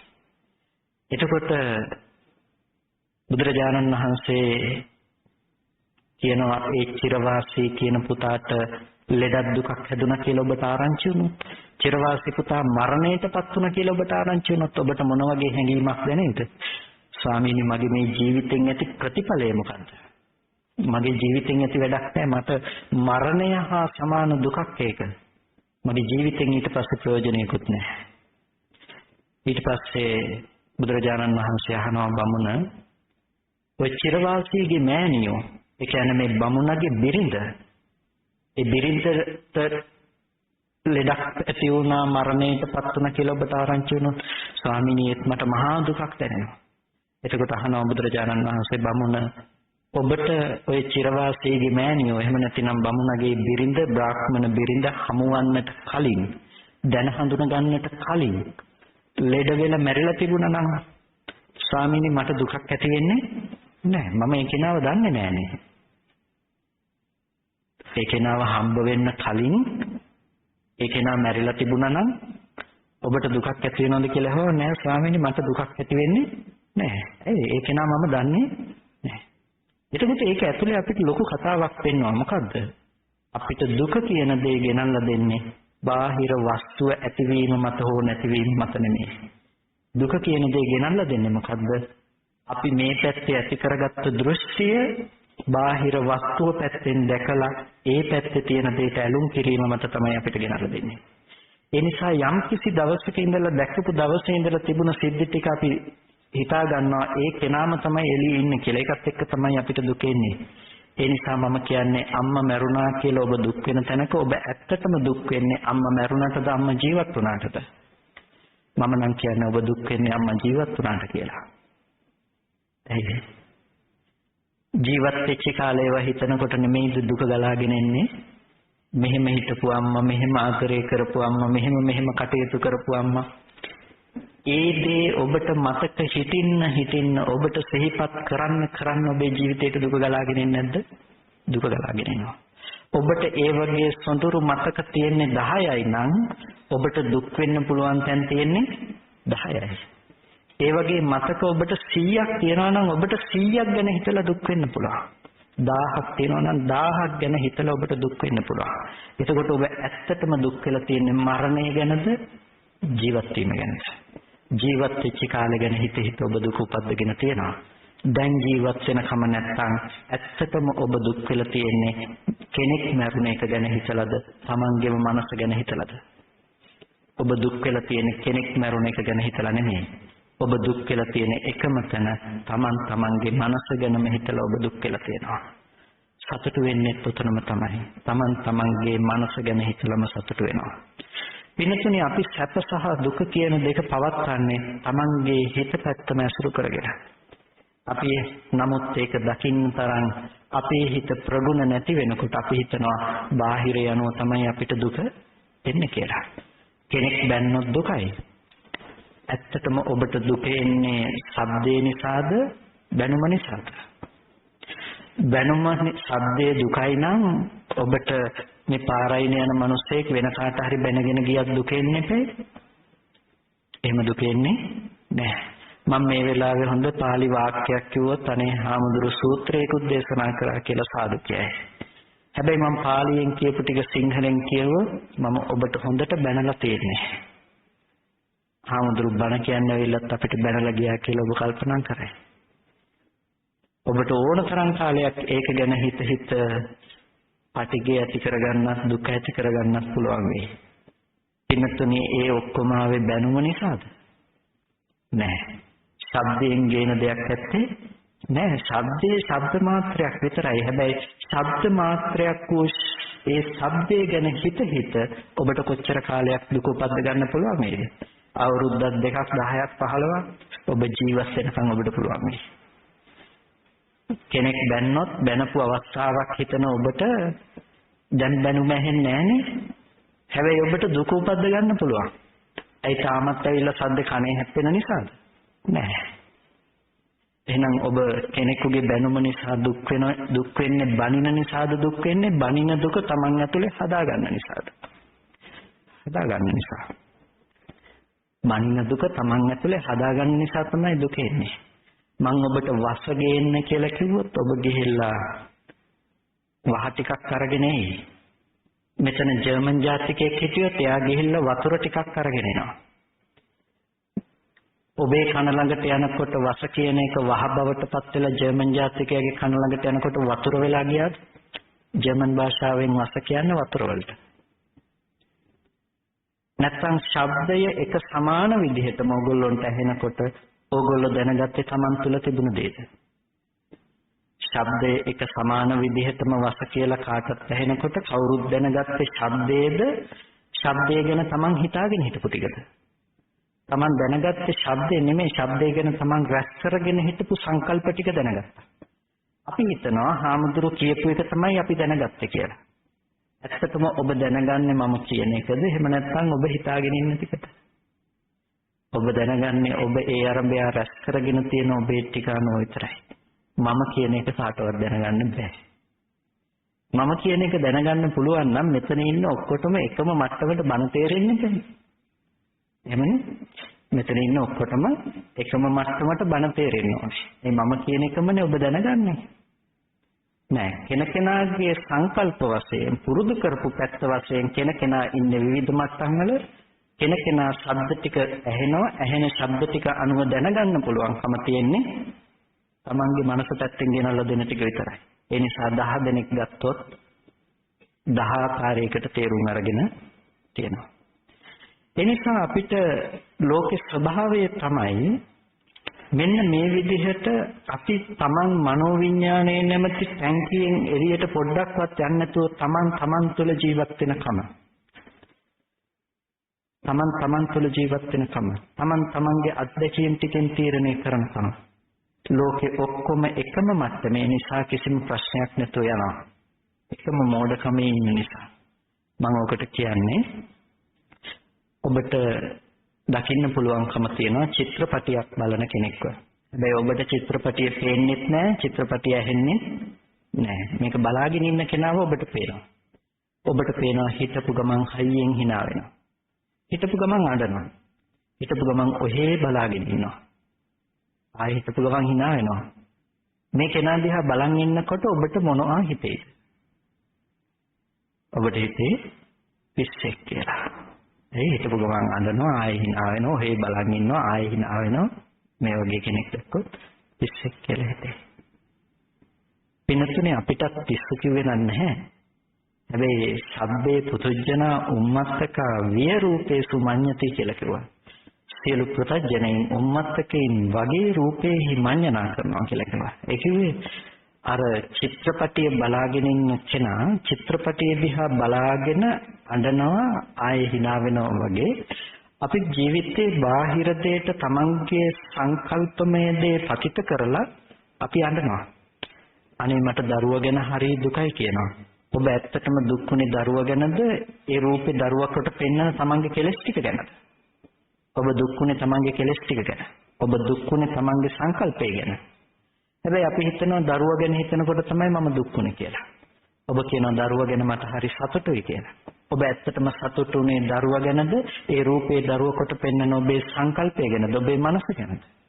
ඔබ සතුටුුනේ සංකල්පය ගැන.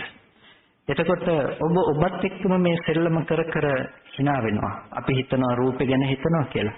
අර චිත්‍රපටිය දිහා බලාගෙන hina වෙනවයි අඬනවයි දෙකම කරන එක්කෙනත් අපිත් අතර කිසිම වෙනසක් නැත්තේ නෑ. සංකල්පයෙන් ගෙනල්ලා දෙන චිත්‍රපටිය දිහා බලාගෙන අඬනවා, hina වෙනවා.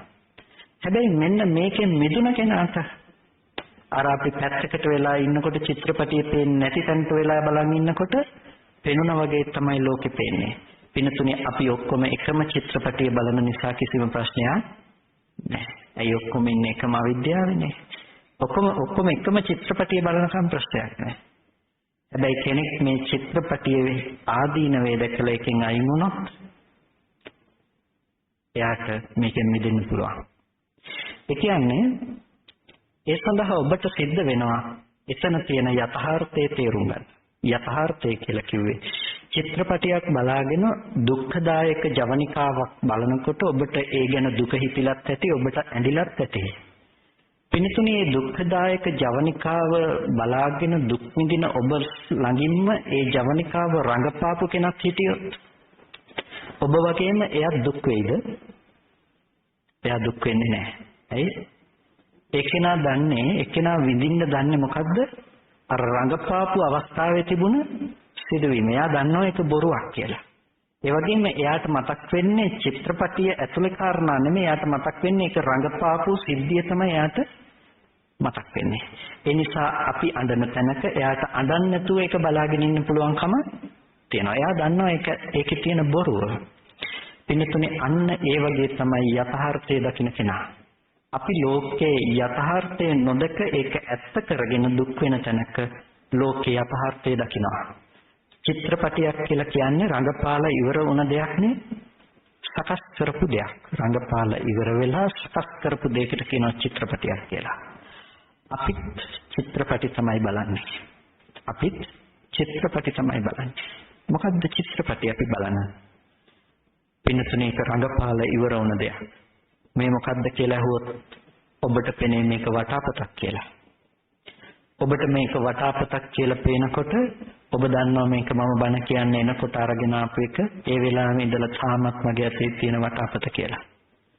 පින්නතුනේ ඇත්තටම ඔබට වටාපත දකින්න පුළුවන්ද? අපි හිතයි ඔව් වටාපත දකින්න පුළුවන් කියලා. පින්නතුනි දකින්න සිද්ධිය ඇතුලේ වටාපත් ඇත්තේ නැහැ. බුදුරජාණන් වහන්සේ පැහැදිලි කරන්නේ මේක ඇස සහ රූපය කියලා. ඇහැ කියලා කියන්නේ මොකක්ද?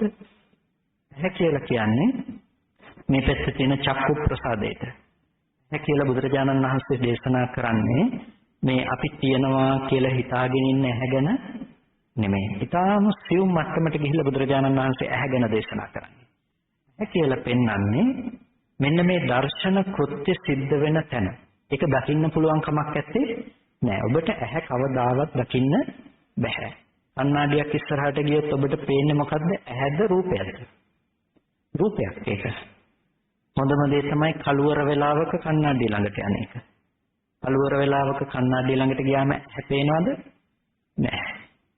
එහෙනම් ටෝච් එකක් අරගෙන ගිහිල්ලා කණ්ණාඩිය පැත්තට ගැහුවොත් ඇහැ පේනවද? නෑ. ඒක ගහගන්න ඕනේ ඇහැ පැත්තට ගහගෙන ඒ වැටෙන එළිය කණ්ණාඩියට පතිත කරලා ඒ වැටෙන පරාවර්තන ආලෝකය දකිනකොට ඔබට ඇහැ බලා ගන්න පුළුවන්කම තියෙනවා. පින්තුනේ ඇහැ බලා ගන්න කොච්චර රවුමක් යන්න උනාද? දැන් කියන්න ඒ දැක්කේ ඇහැද අර පත්තු කරපු ආලෝකය නැතිනම් වර්ණ සටහනද? අපි දැක්කේ අර පරාවර්තන වුණ වර්ණ සටහන. වර්ණ සටහන ඇහැ නෙමෙයි. එහෙනම් ඇහැ කිව්වේ ඒ වර්ණ සතහන ගෝචර කරගන්න පුළුවන්කමට තමයි ඇහැ කියලා කිව්වේ. එතකොට රූපය කියලා කිව්වේ. රූපය කියන්නේ අම්මා තාත්තා, ගෙවල් දොරවල්, යාන වාහන නෙමෙයි රූපය කියලා කියන්නේ. ඒක අපි පනවගත්ත ප්‍රඥප්තියනේ. රූපය කියලා කියන්නේ අපිට ඇහැට පෙනෙන රූපය නම් මෙන්න මේ වර්ණ සතහනට කියනවා රූපය කියලා. වර්ණ සතහන ගෝචර කරගන්න උපවත් බවට, ප්‍රසාදවත් බවට කියනවා ඇහැ කියලා. රූපය කියලා කියනවා මෙන්න මේ වර්ණ සටහනට. ඇස සහ රූපය. ඇස අනිදස්සනයි, ඇහැ දකින්න බෑ, රූපය දකින්න පුළුවන් අනිදස්සනයි. එතකොට අපි මෙන්න මේ ඇහැට රූපය පතිත වෙනකොට පාට ටික ඇවිල්ලා ඇහැට කිව්වද මම වටාපතක් අරගෙන ආවා කියලා? නෑ, පාට ටික කිව්වේ නෑ වටාපත කෙනාවා කියලා. ඇහැ කිව්වද වටාපතක් ඇවිල්ලා ඇහැට ආවා කියලා? නෑ. ඒකට කියන්නේ වර්ණ සටහනක් ඇහැට පතිත වුණා කියලා. ඒ වර්ණ සතහන කලින් තිබිලාව නෙමෙයිනේ. වර්ණ සතහන කලින් තිබිලාපු එකක්ද? නෑ, කලින් තිබිලාපු එකක් නෙමෙයි. මේ මොහොතේ හේතු ටික ඇති කල්ලි තමයි වර්ණ සතහන එන්නේ. ඒ ඇහැ මීට පෙර තිබුණා නෙමෙයි. මේ මොහොතේ හට ගන්න දෙයක්. ඒකට කියනවා අහුත්වා සම්භූතං. පෙර නොතිබීම හට ගන්නවා. ඒ වගේම හුත්වා න භවිෂ්‍යති. වර්තමානයේ ඇති වෙලා ඒක අනාගතයට පැවැත්මක් ඇත්තේ නැහැ. මේ වෙලාවේ තියෙන ඇහෙන් තව අනාගතයේ රූපයක් දකින්න පුළුවන් කමක් ඇත්තේ නැහැ. අපි හිතමු ලයිට් එකක් තප්පරයට 60 වතාවක් නිවි පත්තු වෙනවා. තප්පරයට නිවි 60 වතාවක් නිවි පත්තු වෙනකොට එකපාරක් නිවිලා පත්තු වුණ ආලෝකය දෙවනි වතාවෙත් එන්නේ කලින් පත්තු වුණ ආලෝකයමද? නැතිනම් අලුතෙන් හේතු ටික ඇති වෙනකොට අලුතෙන් ඉපදුණු ආලෝකයක්ද? අපිට පේන්නේ අලුතෙන් හේතු ටික ඇති වෙනකොට අලුතෙන් හටගත්ත දෙයක්. ඒ එළිය ඒ මොහොතේම නිවිලා යනවා, අපහු ඊළඟ මොහොතේ හටගන්නේ අලුතෙන්ම හේතු ටික ඇති කල්ලි දෙයක්. එතකොට මේක වේගින් ඇති වෙන සිද්ධිය තුල අපිට මේ වේගය පේන්නේ නැති වෙනකොට අපිට පේනවා මොකද්ද? එක දිගට තියෙන එළියක්. පින්නතුනේ අපිට එක දිගට තියෙන වටාපත පේන්නේත් අන්න ওই විදිහට තමයි. ඇහැට කොයි වෙලාවකවත් මීට කලින් තිබුණු වර්ණ සටහන පේන්නේ නැහැ. මීට කලින් තිබුණු පාට ටික පේන්නේ ඒක හටගෙන නැති වෙලා ඉවරයි. එහෙනම් මේ මොහොතේ වර්ණ සටහන ඇහැට ගැටෙනවා.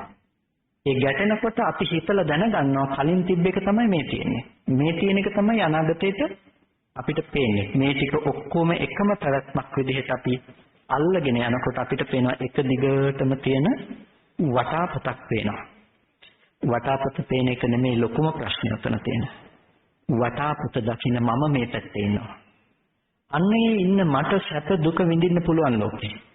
මේ ලෝකේ අර දැන් එක දිගට තියෙන වටාපතට කැමැති වෙනකොට කැමැති වෙන දේ වෙනස් වෙනකොට දුක එනවා.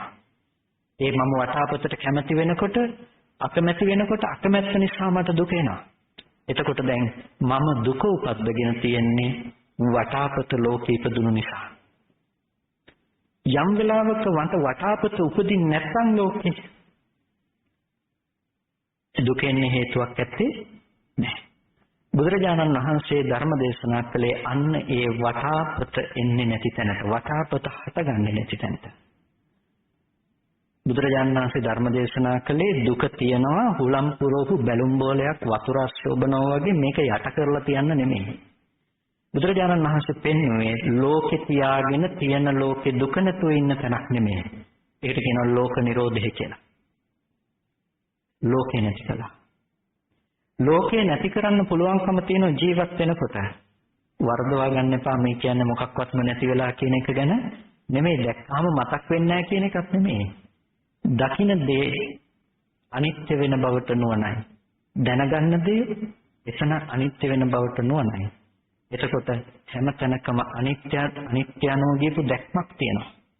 අනාත්මය අනුව ගියපු දැක්මක් තියෙනවා. ඒ දැක්ම නිසා දුක විඳින්නට තැනක් හම්බ වෙන්නේ නැහැ. හටගත්තු ධර්මයේ ඉතුරු නැතුව නැති වෙනවා කියලා Nirodhe පිළිබඳව එළඹ සිටි නුවණක් තියෙනවා. ඒ එළඹ සිටි නුවණ තියෙන නිසා තමයි දුක ඇති කරගන්න හේතු ටික නැහැ කියලා කියන්නේ. ඒ නිසා බුදුරජාණන් වහන්සේ දේශනා කරන්නේ දුක් විඳින ලෝකෙට දුක නැති කරන්න නෙමෙයි අපිට දේශනා කරන්නේ. එහෙනම් දුක කියන දේ නැති කරන්න නොකිය අපිට කිව්ව මොකද්ද? සමුදය නැති කරලා දාන්න. දුක හදන හේතුව අයින් කරලා දාන්න. දුක හදන හේතුව අයින් කරලා දාන්න කියලා අපිට කරන්න කියලා කිව්වේ දුක අයින් කරන හේතුව නැති කරන්නත් නෙමෙයි. තණ්හාව නැති කරන්න නෙමෙයිනේ ප්‍රතිපදාව පැනෙන්නේ. ප්‍රතිපදාව පැනෙන්නේ කොටද? ඇත්ත හැටියට දකින්න කියලා. ඇත්ත හැටියට දකින්න තමයි ප්‍රතිපදාව පැනෙන්නේ. ඒකයි ආර්ය අෂ්ටාංගික මාර්ගයේ සම්මා දිට්ඨි කියලා කියන්නේ ඇත්ත හැටියට දකින්න. දුක තමයි නැති කරන්න ඕනේ. දුක නැති කරන්න නම් තණ්හාව අයින් වෙන්න ඕනේ. තණ්හාව නැති කරන්න ඕනේ. තණ්හාව නැති කරන්න නම් මොකද්ද කරන්න ඕනේ? ඇති හැටියට දකින්න ඕනේ. එහෙනම් අපිට ප්‍රතිපදාව විදිහට කරන්න තියෙන්නේ ඇත්ත ඇති හැටියට දකින්න ඕනේ. ඇත්ත ඇති හැටියට දකින්න වෙන්නේ වැරදි දැකීමක් අපි ළඟ තියෙන නිසා. වැරදි දැකීම අපි දැන් දුරු කරගත යුතු වෙනවා. වැරදි දැකීම දුරු කරන්නට නම් අපිට සිද්ධ වෙනවා ආයතන 6 ඇත්ත කතාව තේරුම් ගන්න.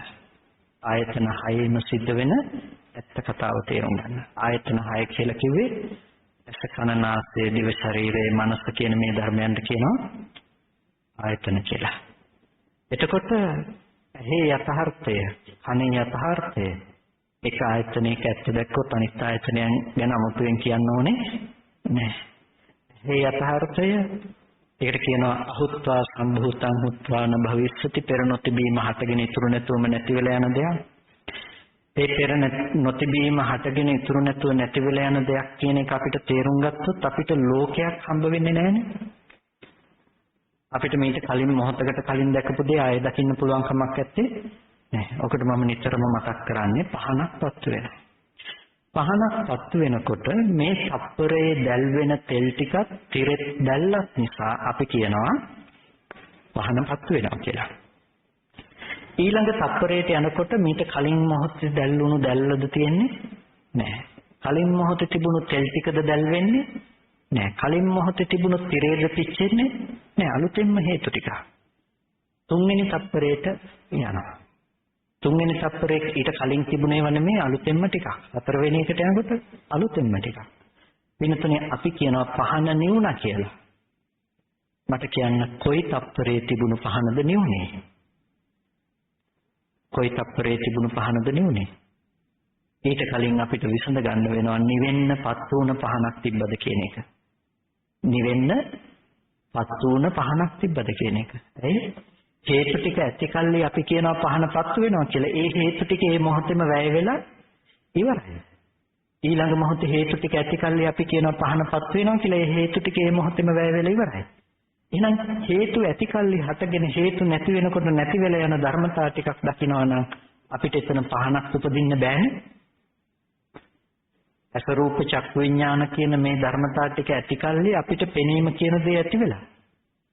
මේ ටික නැති වෙලා යනකොට අපිට පෙනීම කියන ටික නැති වෙලා ගිහිල්ලා. ඊට පස්සේ මනස පැත්තෙන් උපදින ආයතන ටික තියෙනකොට අපි වටාපත කියලා දැනගෙන ඒ දැනගත්තේ අර පෙනුන දේ නෙමෙයි, පෙනුන දේ වෙනකොට වැය වෙලා ඉවරයි. ඒ වගේම දැනගත්තේ මේ මොහොතේ ඇති වෙච්ච ටික කලින් තිබිලා ආපු දෙයක් නෙමෙයි. ඒ වගේම මේ මොහොතේ දැනගත්ත දේ මේ මොහොත ඉතුරු නැතුව නැති වෙලා යන එක කවදාවත් දැනගන්න පුළුවන් කමක් නැත්තේ නෑ. අර මීට කලින් තිබ්බ තත්පරේ එළිය දැන් හටගන්නේ නෑ වගේ. ටෝච් එකක් නිවල පත්තු කරනකොට මීට කලින් තිබුණු එළියද ආපහු දෙන්නේ නෑ. අලුතෙන්ම හේතු ටික යෙදෙනකොට. ඒ වගේ අපිට එක මොහොතක රූපේ හටගෙන නිරුද්ධ වුණා නම් ඒ මොහොතේ හටගෙන නිරුද්ධ වුණ රූපේ නැවත කවදාවත් හටගන්න පුළුවන් කමක් නැත්තේ නෑ. ඒ නිසා රූපය අනිත්‍යයි කිව්වා. රූපය අනිත්‍යයි කියලා කිව්වේ පින්නතුනි මේ තියෙන වටාපත පරණ වෙලා කැඩිලා බිඳිලා නැති වෙලා යනවා කියලා නෙමෙයි. අනිත්‍ය කියලා දේශනා කළේ ඔතනින් විතරක් තියෙන දෙයක් ගැන නෙමෙයි. ඒකත් අනිත්‍යයක් තමයි. ඒක ලෝකයේ අනිත්‍යය. මේක හරි ගැඹුරු දර්ශනයක්. සබ්බේ සංඛාරා අනිච්චාති කියලා දේශනා කළා. සියලු සංස්කාරයන් අනිත්‍යයි කියලා. හැබැයි අපි සබ්බේ සංඛාරා අනිච්චාති කියලා ගහන්නේ මල ගෙදර විතරයි. සබ්බේ සංඛාරා අනිච්චාති කියලා අපි ගහන්නේ මල ගෙදර. අපි හිතනවා ඉන්න කෙනා මැරුණ එක තමයි සබ්බේ සංඛාරා අනිච්චාති කියන්නේ කියලා.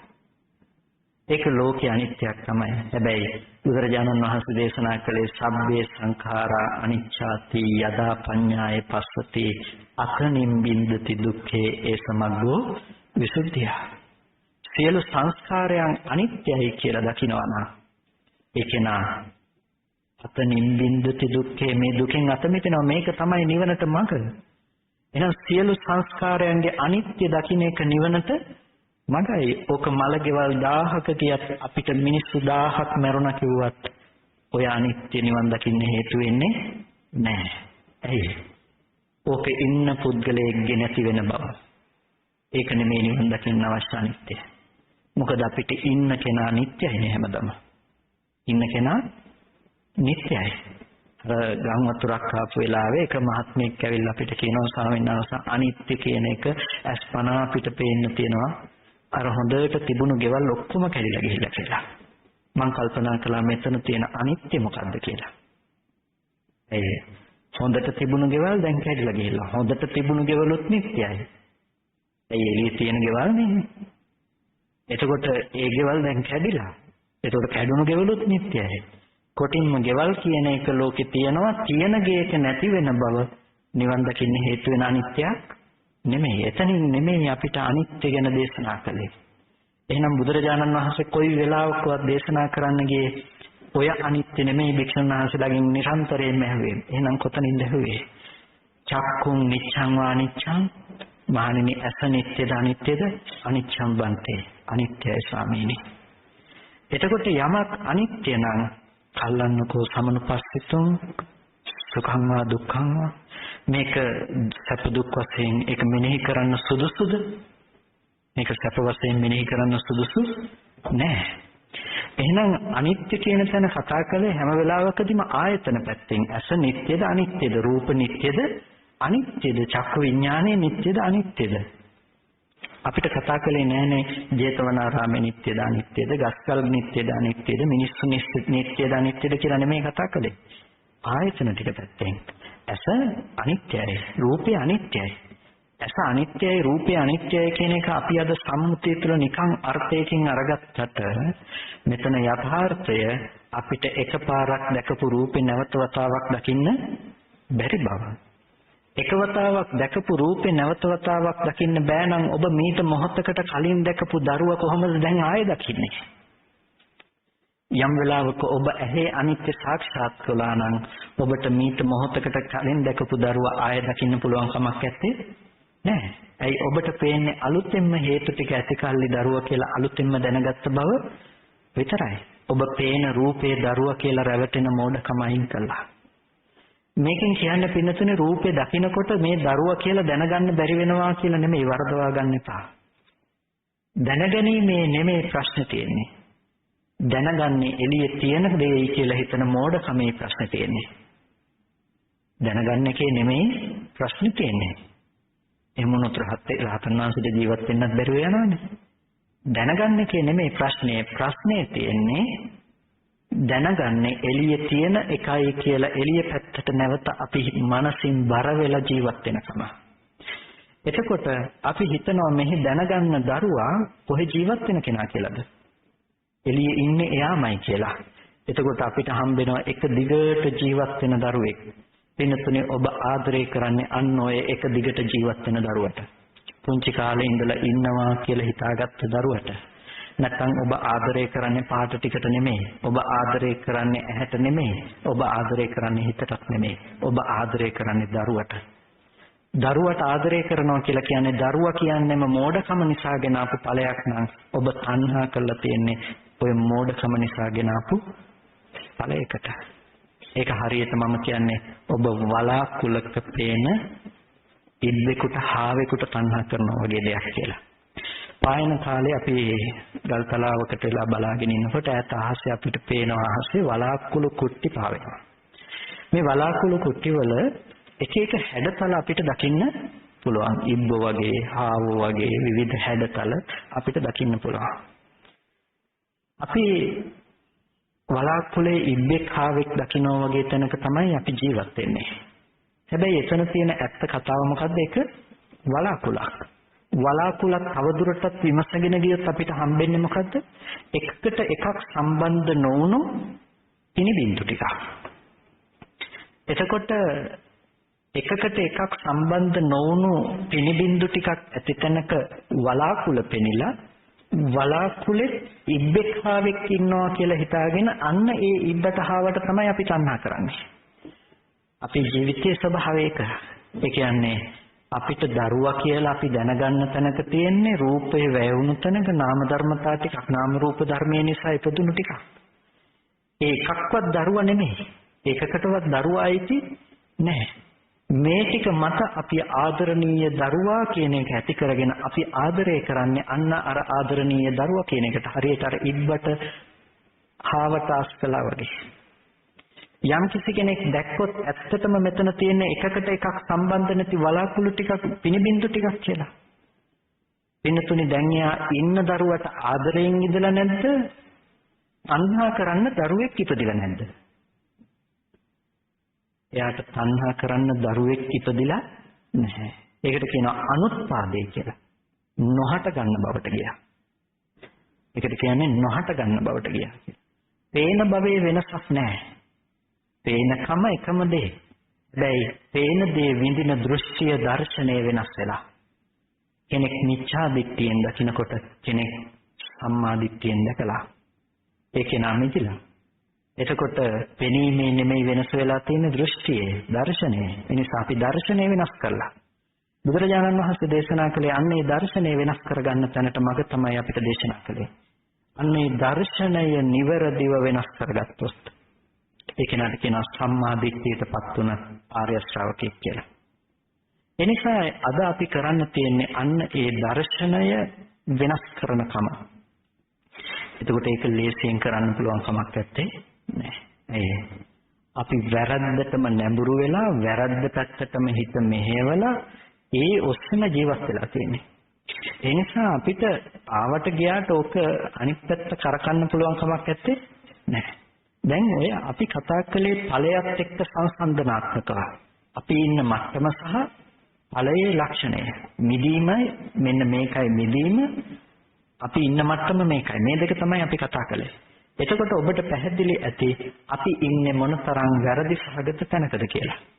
ඒ කියන්නේ අපි හැමතෙම බොරුව මත නේද ජීවත් වෙන්නේ කියලා. අපි ආදරේ දරුවට හරියට අර වලාකුළක ඉබ්බෙක් ආවෙක් දැක්කා වගේ.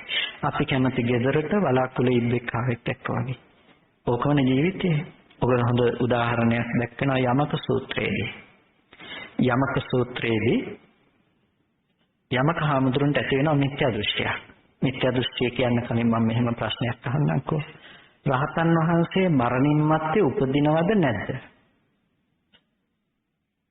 රහතන් වහන්සේ මරණින් මත්තේ උපදිනවද නැද්ද? නැහැ. යමක හාමුදුරන්ට ඇති වෙන මිත්‍යා දෘෂ්ටියක්. ඒ තමයි යතහ කීනාසෝ භික්ඛු උච්චිජ්ජති විනස්සති නොහෝති පරම්මරං. චීනාස්ත්‍රෝ භික්ෂුන් වහන්සේ රහතන් වහන්සේ මරණින් මත්තේ උපදින්නේ නැහැ. හිඳිලා යනවා. මරණින් මත්තේ ඇත්තේ නැහැ. මේක තමයි යමක හාමුදුරන්ට ඇති වුණු මිත්‍යා දෘෂ්ටිය. මේ මිත්‍යා දෘෂ්ටිය දුරු කිරීම පිණිස හාමුදුරුවෝ ඇවිල්ලා ගොඩාක් කරුණු පැහැදිලි කරනවා. යමක හාමුදුරුවෝ තේරුම් ගන්නේ නැහැ. අන්තිමේටම සරියුත්තරුන් වහන්සේ වැඩලා කරුණු පැහැදිලි කරනවා. මෙතනදී සරියුත්තරුන් වහන්සේ කරුණු පැහැදිලි කරලා ප්‍රශ්නයක් අහනවා. එවත්නි ඔබ කියන රහතන් වහන්සේ රූපෙද? රූපේ රහත් වෙනවද? රූපේ රහත් නැහැ. පඨවි ආපෝ තේජෝ වායෝ රහත් වෙන්නේ නැහැ. වර්ණ ගන්ධ රස ඕජා රහත් වෙන්නේ නැහැ. එහෙනම් ඔබ කියන වේදනාව රහත්ද? වේදනාවද රහතන් වහන්සේ? නෑ, වේදනාව රහතන් වහන්සේ නෙමෙයි. එහෙනම් සංඥාවද රහතන් වහන්සේ? නෑ, සංඥාවත් රහතන් වහන්සේ නෙමෙයි. සංස්කාරයේද? නෑ. විඥානයේද? නෑ. එහෙනම් මේ ඔක්කොම රහතන් වහන්සේද? නෑ, මේ ටික රහතන් වහන්සේ නෙමෙයි. එහෙනම් මේ ටික නැතුව රහතන් වහන්සේ හිටියද? මේ ටික නැතුව රහතන් වහන්සේ හිටියේ නෑ. එහෙනම් ওই මොන රහතන් වහන්සේද මරණින් මත්තේ උපදින්නේ? මේ සක්කේකුත් රහතන් වහන්සේ නෙමෙයි නම් මේ ටික නැතුව රහතන් වහන්සේ හිටියෙත් නැත්නම් මේ ටික රහතුත් නෙමෙයි නම් මොන රහතන් වහන්සේද මරණින් මත්තේ නැත්තේ? අන්න යම් සාහමුදුරන් සාහනාව තේරුණා. වෙනතුන ඔය ප්‍රශ්නේම අපෙන් ඇහුවොත් හොඳයි දරුවා කියන්නේ රූපෙද? නෑ, රූපේ දරුවා වුණොත් ඔය රූපේ පේන ඔක්කොටම ඔය රූපේ දරුවා කියලා හිතෙන්න එපා. රූපේ දරුවා නෙමෙයි. එහෙනම් දරුවා කියන්නේ විඳිනකමද? නෙමෙයි. නෑ, දරුවා කියන්නේ විඳිනකම නෙමෙයි. එහෙනම් හඳුනනකමද? සංඥාවද දරුවා? සංඥාවක් නෙමෙයි. සංස්කාරයේද දරුවා? නෑ. විඥානයේද දරුවා? නෑ. එහෙනම් මේ ටිකද දරුවා? මේ ටිකක් නෙමෙයි. මේ ටික නැතුව දරුවා ඉපදුනාද? මේ ටික නැතුව දරුවා ඉපදුනේ නෑ. එහෙනම් අපි මේ හේතු ටික යෙදෙන තැනක දරුවා නොවන දෙයක් දරුවා හැටියට අපි අල්ලගත්තා. ඊට පස්සේ දරුවා නොවන ටිකකට තමයි අපි දරුවා කියලා තණ්හා කළේ. කොටින්ම කියනවා නම් ස්කන්ධ ටිකයකට පංච උපාදානස්කන්ධයකට අපි තණ්හා කරනවා. අතගෙන නිරුද්ධ වුණ ඇහැ රූප චක්කු විඥාන ආදී ධර්මතා ටික ඇති තැනක අපි මෙහි දරුවා කියලා හිතලා දැනගෙන ඒ දැනගත්ත දරුකමට අපි ආස කරනවා. හැබැයි ඒ වෙනකොටත් එළිය ඇහැට පෙනුණු රූපේ නැති වෙලා ඉවරයි. නැති වෙලා ඉවරයි. ඒ අනුව ගියපු හිත නැති වෙලා ඉවරයි. එතකොට අපි දරුවට කියලා තණ්හා කරලා තියෙන්නේ ඇත්තටම දරුවටද හිතටද? දරුවා කියලා තණ්හා කරලා තියෙන්නේ තමන්ගේම මනස පැත්තට. උපාදානයේ යෙදුණු මනසට තමයි අපි තණ්හා කරන්නේ. පංච උපාදානස්කන්ධයට තමයි උපාදානිය ඇති කරගන්නේ. එතකොට ඒ විදිහට අපි තණ්හා නිශ්චිතව මේ ස්කන්ධ ටික අසුරු කරනකොට අපිට දුක කියන දේ ගේන්න පුළුවන්කම අපි ළඟට නිකම්ම ඇති කරලා තියෙනවා. එනිසා අපිට මේ එකක් ගැන නුවණක් ඇති කරලා දුන්නොත් අර එකකට එකක් සම්බන්ධ නැති පිනිබින්දු ටික වගේ පෙන්නලා දුන්නොත් ඇහි ස්වභාවය හටගෙන නිරුද්ධ වුණකම, රූපේ ස්වභාවය නිරුද්ධ වුණකම, චක්කු විඥානයේ ස්වභාවය නිරුද්ධ වුණකම ඒක තමයි අනිත්‍යයි කිව්වේ. අන්න අනිත්‍ය දැක්කොත් අනිත්‍ය පෙන්නලා දෙනකොට ඔබට ඒ ධර්මයන් අනිත්‍ය වුණ තැනක දරුවා කියලා කෙනෙක් උපදින්නේ නැති වෙයි. එතකොට දැන් ඔබට කිව්වේ දරුවා ලෝකේ ජීවත් වෙනකොට ඉන්න දරුවට තණ්හා නොකර ඉන්න කියලා නෙමෙයි. මොකද ඉන්න දරුවට තණ්හා නොකර ඉඳලා ඔබට දුකෙන් මිදෙන්න පුළුවන් කමක් නැත්තේ නෑ. ඔබ තණ්හා නොකරන දරුවා ඉන්නවනේ. නේ? ඔබ තණ්හා නොකරන දරුවා ඉන්නවා. තණ්හා නොකරන දරුවා ඉන්නවා කියන එක ඇතුලේ වෙනම කතාවක් තියෙනවා. වෙලා යයිද දන්නේ නැහැ. නමුත් ඒක ඇතුලේ වෙනම කතාවක් තියෙනවා. මොකක්ද ඒ කතාව? අපි තණ්හා නොකරන දරුවා ඉන්නවා කියන එක ඇතුලේ අපි ඇත්තටම තණ්හා කරන්නේ අපි කියවනේ දරුවට නෙමෙයි තමන්ගේ පැත්තටමයි කියලා. ස්කන්ධ ටිකට. තමන් ආස කරන්නේ තමන් තමයි.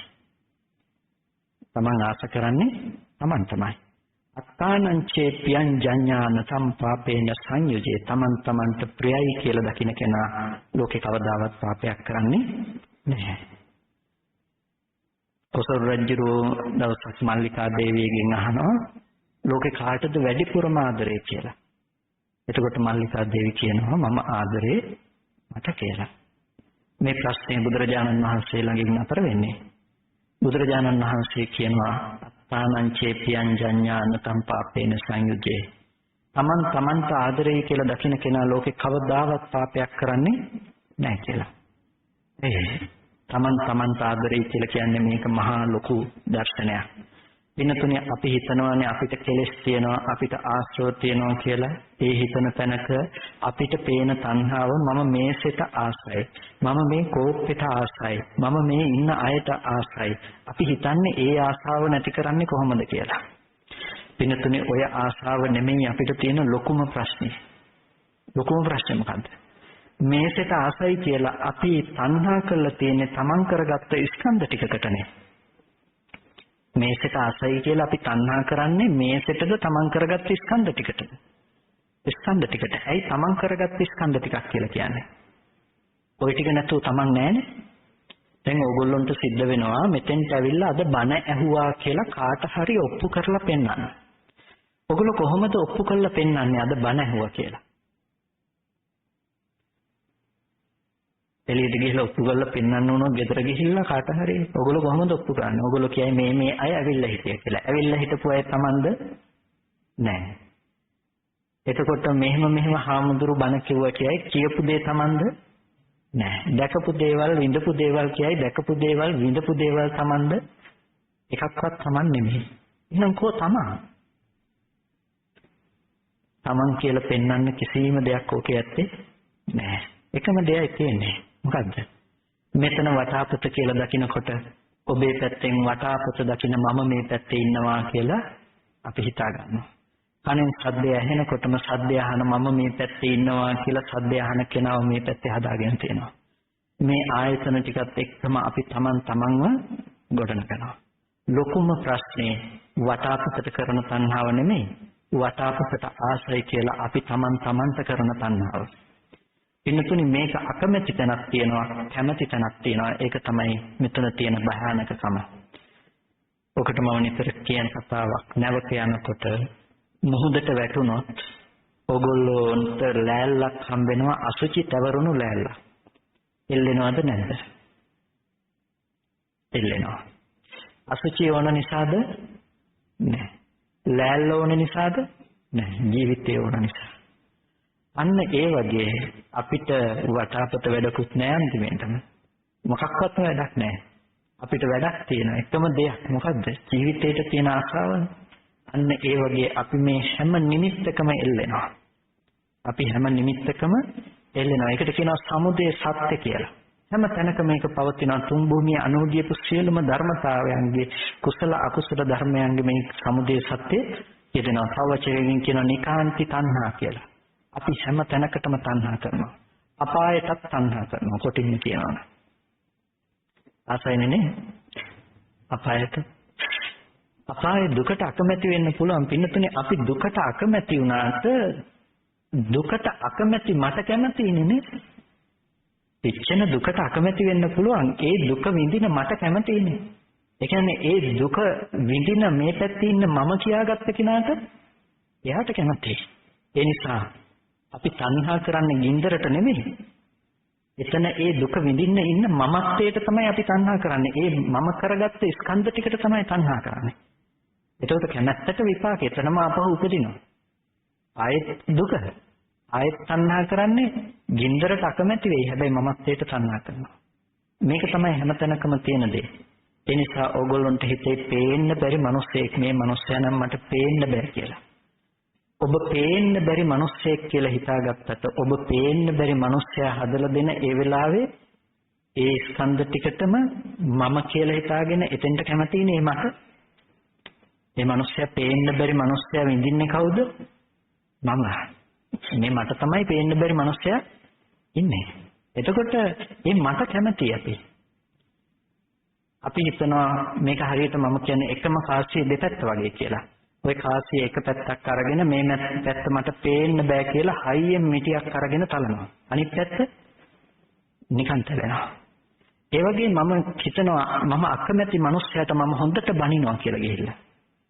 එන්නතුනේ අපි ඇත්තටම බනින්නේ අකමැති මිනිස්සයාටද ඒ මිනිස්සයා අකමැති කෙනෙක් කියලා පෙන්වන තමන් කරගත්ත ස්කන්ධ ටික ගැනද ඒ ද්වේෂය හදාගත්තේ. ස්කන්ධ ටික ගැන.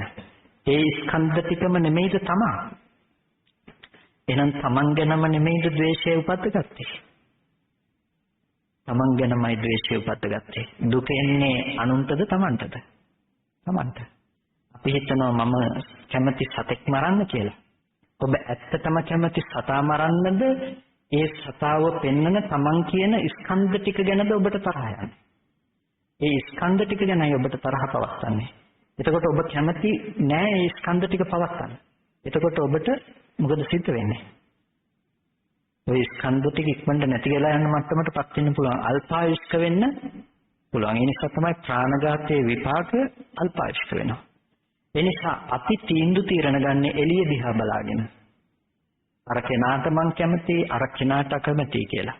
ඇත්තටම යෙදෙන ධර්මතාවය තමයි ස්කන්ධ ටිකකට කැමැත්ත යෙදලා තියෙනවා. ඒ හැම තැනකම. ඒ නිසා යායන් තණ්හා පෝනෝ භවිකා නන්දි රාග සාගතා తත්‍ර తත්‍රා භිනන්දනී. පුනර්භවයේ පිණිස පවතිනවා. ඒක ඒ තැන සතුටු වෙනවා. යන්නේ කොතනද? අපායද? එතෙන්ට සතුටු වෙනවා. යන්නේ දුක්ඛිත තිරසං අපායකටද? ඒ සතා එතනින් මැරෙන්න කැමති නෑ. එතන මමත්වයට ඒකේනා තණ්හා කරනවා. පින්නතුනේ අපි හැම තැනකදීම ස්කන්ධ ටිකට කරන තණ්හාව නැති වෙන්නේ නෑ. එහෙනම් අපි දුරු කරන්න ඕනේ වටාපතට තියෙන තණ්හාවද වටාපතට ආසයි කියලා ස්කන්ධ ටිකට කරන තණ්හාවද? නැති වෙන්න ඕනේ ස්කන්ධ ටිකට කරන අර සියුම්ම මට්ටමේ තණ්හාව. ඒ මට්ටමේ සියුම්ම තණ්හාව අපිට නිකන් දුරු කරන්න බෑ. අපිට මේ තණ්හාව ප්‍රකටයි. වටාපතට ආසාව ඇති වුණොත් අපිට තේරෙනවා දැන් නම් මට තණ්හාව ඇති වුණා කියලා. මේසෙට තණ්හා හිතුනොත් ඕගොල්ලන්ට තේරෙනවා දැන් නම් මට තණ්හාව ඇති වුණා කියලා. තව කෙනෙක් ගැන ඕගොල්ලන්ට කැමැත්ත ඇති වුණොත් දැන් තේරෙනවා මට කැමැත්තක් ඇති වුණා කියලා. ඕගොල්ලන්ට මෙන්න මෙහෙම කැමැත්ත ඇති වුණ බව තේරුණාම ඒක දුරු කරන්න ඕන කෙනෙකුට පහසුවෙන් පුළුවන්. ඒක මේ ශාසනය විතරක් නෙමෙයි බාහිර ශාසනයෙත් කරන්න පුළුවන් දෙයක්. ඒව නැති කළා තමයි ධ්‍යාන සමාපත්තියත් උපදවන්නේ. හැබැයි ඒක නැති කළා කියලා ඒ තන ස්කන්ධ ටිකට කරන තණ්හාව අර සමුදේ සත්‍ය කියන ස්වභාවය අයින් කරන්න පුළුවන් කමක් නැත්තේ. ඒක අයින් කරන්න නම් ඕගොල්ලන්ට පේන දේත් එක්ක Taman ඉන්න පුළුවන් කමක් නැත්තේ නෑ. මොකද්ද ඒ සඳහා තියෙන්නේ? ඕගොල්ලන්ට දකින්න වෙනවා ස්කන්ධ ධර්මතා ටික හටගෙන ස්කන්ධ ධර්මතා ටික ඉතුරු නැතුව නිරුද්ධ වෙන බව. ස්කන්ධයන්ගේ හට ගැනීම සහ ස්කන්ධයන්ගේ Nirodha අවබෝධ කරගත්ත කෙනෙකුට විතරමයි තණ්හාව නැති කරන්න පුළුවන් වෙන්නේ. එතකොට ඒ කෙනා ඇත්තටම තණ්හාව නැති කරාද? එහෙම නැතිනම් තණ්හාව ඇතිවීම සඳහා ක්ෂේත්‍රය නැති කළාද? එයා තණ්හාව නැති කළා නෙමෙයි, තණ්හාව ඇතිවීම පිණිස ක්ෂේත්‍රය නැති කළා. එයා දරුවා ඉන්න දරුවට තණ්හාව නැතුව ඉන්නව නෙමෙයි, gedara තියෙන gedarට තණ්හාව නැතුව ඉන්නවා නෙමෙයි, gedara උපදින්න ක්ෂේත්‍රය නැති කරලා. බුදුරජාණන් වහන්සේ මෙන්න මේ වගේ ගැඹුරු තැනකට කිව්වා. මේක තමයි සමස්තයක් දර්ශනය. දැන් ඔය දර්ශනය දේශනා කළ බුදුරජාණන් වහන්සේ නිකන් හිටියේ නැහැ. ඔතෙන්ට යන්න අවශ්‍ය ප්‍රතිපදාව ගැන කිව්වා. ඒ කියන්නේ දැන් ඕගොල්ලන්ට මෙතන ඉන්න දොස් සහිත බව කියලා ඕගොල්ලන්ට කොළඹට යන්න ඕනේ නිර්භය වෙන්න කියලා කිව්වට හරියන්නේ නැහැනේ. මෙතන ඉඳලා කොහොමද කොළඹට යන්නේ කියලාත් කියන්න වෙනවා. බුදුරජාණන් වහන්සේ ඒකටම ගත් දේශනා කළා. ඒ තමයි ඉන්න බව තුළ ඉඳලා කොහොමද අපි ප්‍රතිපත්තිය පුරාගෙන ඉහළට යන්නේ කියලා. ඒක තමයි අපිට සතර සතිපට්ඨානය තුලින් බුදුරජාණන් වහන්සේ ධර්ම දේශනා කළේ. ඒකායනෝ අයම් වික්ඛවේ මග්ගෝ සත්තානං විසුද්ධිය. මහණෙනි මේ එකම මගයි නිවනට තියෙන කියලා දේශනා කළා. එතකොට ඒ නිවනට තියෙන එකම මග එතන පුංචිම තැන ඉඳලා පටන් අරගෙන අර කතා කරපු ගැඹුරුම දර්ශනය දක්වා කෙනෙකුව අනුපූර්ව පිළිවෙලට අරගෙන යන තැන තමයි සතර සතිපට්ඨානය කියලා කියන්නේ. එතකොට අද අපිට අපේ මනස මෙහෙවන්න තියෙනවා මොකකද? සතර සතිපට්ඨාන ධර්මය. සතර සතිපට්ඨානයේ මනස මෙහෙවනකොට තමයි අපිට අර දර්ශනය සාක්ෂාත් කරන්න යන්න පුළුවන්කම තියෙන්නේ. ඒ සතිපට්ඨානයේ යනකොටත් අපි අවබෝධයෙන් යන්න තියෙන්න ඕනේ. ඒ කියන්නේ දැන් අපි දැන් දෙකක් ගැන කතා කළා. එකක් මෙතන, එකක් කොළඹ. කොළඹ ගැන කතා කළාට මෙතනින් එළියට බහිනකොට කොළඹ තියෙන්න පුළුවන් කමක් නැත්තේ නැහැ. ඒ වගේ අපි නිවන ගැන කතා කළා, අපි ඉන්න තැන ගැන කතා කළා. අපි නිවන් දකින්න යන්න ඕනේ තමයි. හැබැයි නිවනේ ලක්ෂණ මෙතන තියෙන්න පුළුවන් කමක් නැත්තේ නැහැ. ඒ වගේ සමහර වෙලාවට ප්‍රතිපදාව ඇතුලේ අද සමාජය තුළ ඇතැම් පිරිසක් බලාපොරොත්තු වෙනවා අර කතා කරන ප්‍රතිඵලයෙන් ලැබෙන දේ මාර්ගයේ තියෙයි කියලා. මේ මතවාදයන් ඇතැම් වෙලාවට අපේ සමාජය ඇතුළෙම ඇති වෙනවා අපිට පේනවා. ඒ නිසා අපි අද දවසේදී ධර්මයේ පිළිබඳව විශ්ලේෂණය කළත් අපි ටිකක් පරිස්සම් වෙන්නට ඕනේ. උදාහරණයක් ඇටියට අපි හිතමුකෝ ආනාපාන සතිය කියලා. ආනාපාන සතිය ගැන දේශනා කරනකොට සමහර වෙලාවට අපිට ලෝකෙ පැත්තෙන් ඇහෙනවා ආනාපාන කියනකොට මේ අස්ස කියලා ඔකට අර්ථ දීලා ඉවර වෙලා ආනාපාන කියන්නේ හුලන් දිහා බලන් ඉඳලා නිවන් දකින්න පුළුවන්ද කියලා අහනවා. හුලන් දිහා බලන් ඉඳලා නිවන් දකින්න පුළුවන්ද? බෑ. කවුරුත් දන්නවා හුලන් දිහා බලන් ඉඳලා නිවන් දකින්න බෑ කියලා. එහෙනම් ආශ්වාස ප්‍රාශ්වාස කියලා ඔය හුලම් භාවනා කරන්නයි කියලා කියනවා. ඊට පස්සේ කියනවා අස්සපස්ස කියලා කියන්නේ හුලන් දිහා බලන් ඉන්න එකක් නෙමෙයි. ඕක කලේ බමුණය. ඕකේ හරි දේ තමයි අස් කරනවා සහ පස් කරනවා. ඊට පස්සේ කියනවා සසරේ ඉඳන්ගෙන ආපු දේවල් අස් කරනවා, හොඳ දේවල් විතරක් අතුල් කරගන්නවා. මේක තමයි ආනාපාන සතිය කියලා කියන්නේ කියලා ඔන්න වැරදි ආකල්ප ටිකක් වැරදි දෘෂ්ටියක් දානවා. ඇයි මේ ගැන තේරුමක් නැහැ. සමතේ සහ විපස්සනාවේ ඇති වෙන දේ ගැන දැක්මක් ඇත්තේ නැහැ. සසරේ ඉඳලා ගෙන ආපු දේවල් අස්සස් කරන දෙයක් ගැන නෙමෙයි මෙතනදී දේශනා කරන්නේ. ආනාපාන සති සංයුත්තේදී වේදනා සංයුත්තේදී අපිට බොහෝ තැන් දකින්න තියෙනවා බුදුරජාණන් වහන්සේත් ආනාපාන සතිය වඩනවා. බුදුරජාණන් වහන්සේ දේශනා කරනවා මහණෙනි යම් කිසි තීර්ථකෙක් ඔයගොල්ලෝගෙන් ඇහුවොත් ඔබගේ ශාස්ත්‍රුන් වහන්සේ මේ කාලේ මොන විහරණයෙන්ද වාසය කරන්න කියලා ඇහුවොත් ඔබලා බය නැතුව කියන්න ආනාපාන සති විහරණයෙන් වාසය කරනවා කියලා. එහෙනම් බුදුරජාණන් වහන්සේ ආනාපාන සති භාවනාව කළානේ, වැඩුවානේ සුඛ විහරණය සඳහා. ඒ කියන්නේ බුදුරජාණන් වහන්සේටත් අස්සස් කරන්න කෙලෙස් තිබ්බද? එහෙනම් අපි කියනවා බුදුරජාණන් වහන්සේටත් කෙලෙස් තිබ්බා කියලා. රහතන් වහන්සේලාත් ආනාපාන සතිය වැඩුවා. අපි කියන එහෙනම් රහතන් වහන්සේලාටත් අස්සස් කරන්න කෙලෙස් තිබ්බයි කියලා. නමුත් අපි මේ වගේ වැරදි තැන්වලටපත් විය යුතු නැහැ. පළවෙනි පඩිය බිම ගෑවිලා තියෙන්නේ. එහෙමනේ. පළවෙනි පඩිය බිම ගෑවිලා තියෙන නිසා තමයි ඒකට පළවෙනි පඩිය කියලා කියන්නේ. ඒ වගේ මේ අපි සියල්ලම දේ තියනවා කියලා හිතන් ඉන්න තැන තමයි එතන ඉඳලා තමයි අපිට පටන් ගන්න තියෙන්නේ. එතකොට එතන ඉඳලා ඉහළට යන තැන තමයි මෙන්න මේ සතිපට්ඨානය අපි හිතමු ආනාපාන සතිය කියලා කියන්නේ. කොයි වෙලාවකවත් බුදුරජාණන් වහන්සේ දේශනා කළේ නෑ ආනාපාන සතියෙන් නිවන් දකින්න පුළුවන් කියලා. ආනාපාන සතියෙන් විතරක් නිවන් දකින්න පෙන්වන්නේ නෑ. අපිට බුදුරජාණන් වහන්සේ දේශනා කළ අනිච්චානුපස්සීවා, විරාගානුපස්සීවා, නිරෝධානුපස්සීවා, පටිනිස්සග්ගානුපස්සීවා නිවන් දකින්න අවශ්‍ය උදේවැය දකින්න තැනට එනකම්ම ආනාපාන සතිය දේශනා කළ. ආනාපාන සතිය වඩලා ඊට පස්සේ අර ස්කන්ධයන්ගේ අනිත්‍ය දකින්න තැනට යනකම් අනුපූර්ව ක්‍රමයට අපිට දේශනා කරගෙන ගියා. ඒ දේශනා කරගෙන ගිහිල්ලා තමයි අපිට අන්තිමේටම නිවන් දකින්න තැනට කෙනාගේ මනස ගෙනාවේ. ඒ නිසා අපි අර අගින් ලැබෙන දේ මුලින් බලාපොරොත්තු වෙලා හරියන්නේ නැහැ. ඒ නිසා ඒ වගේ වැරදි දෘෂ්ටිවලටපත් වුණොත් ධර්මයක් විනාශ කරලා මහ බරපතල අකුසලොත් ඇතැම් අය සිද්ධ කරනවා. කේසාලෝමා නකාදන්තා කියන ටිකක් වෙනස් කරලා තියෙනවා. ප්‍රේදේට ආශා කරන්න එපා කියන එක තමයි කේසා කියන්නේ.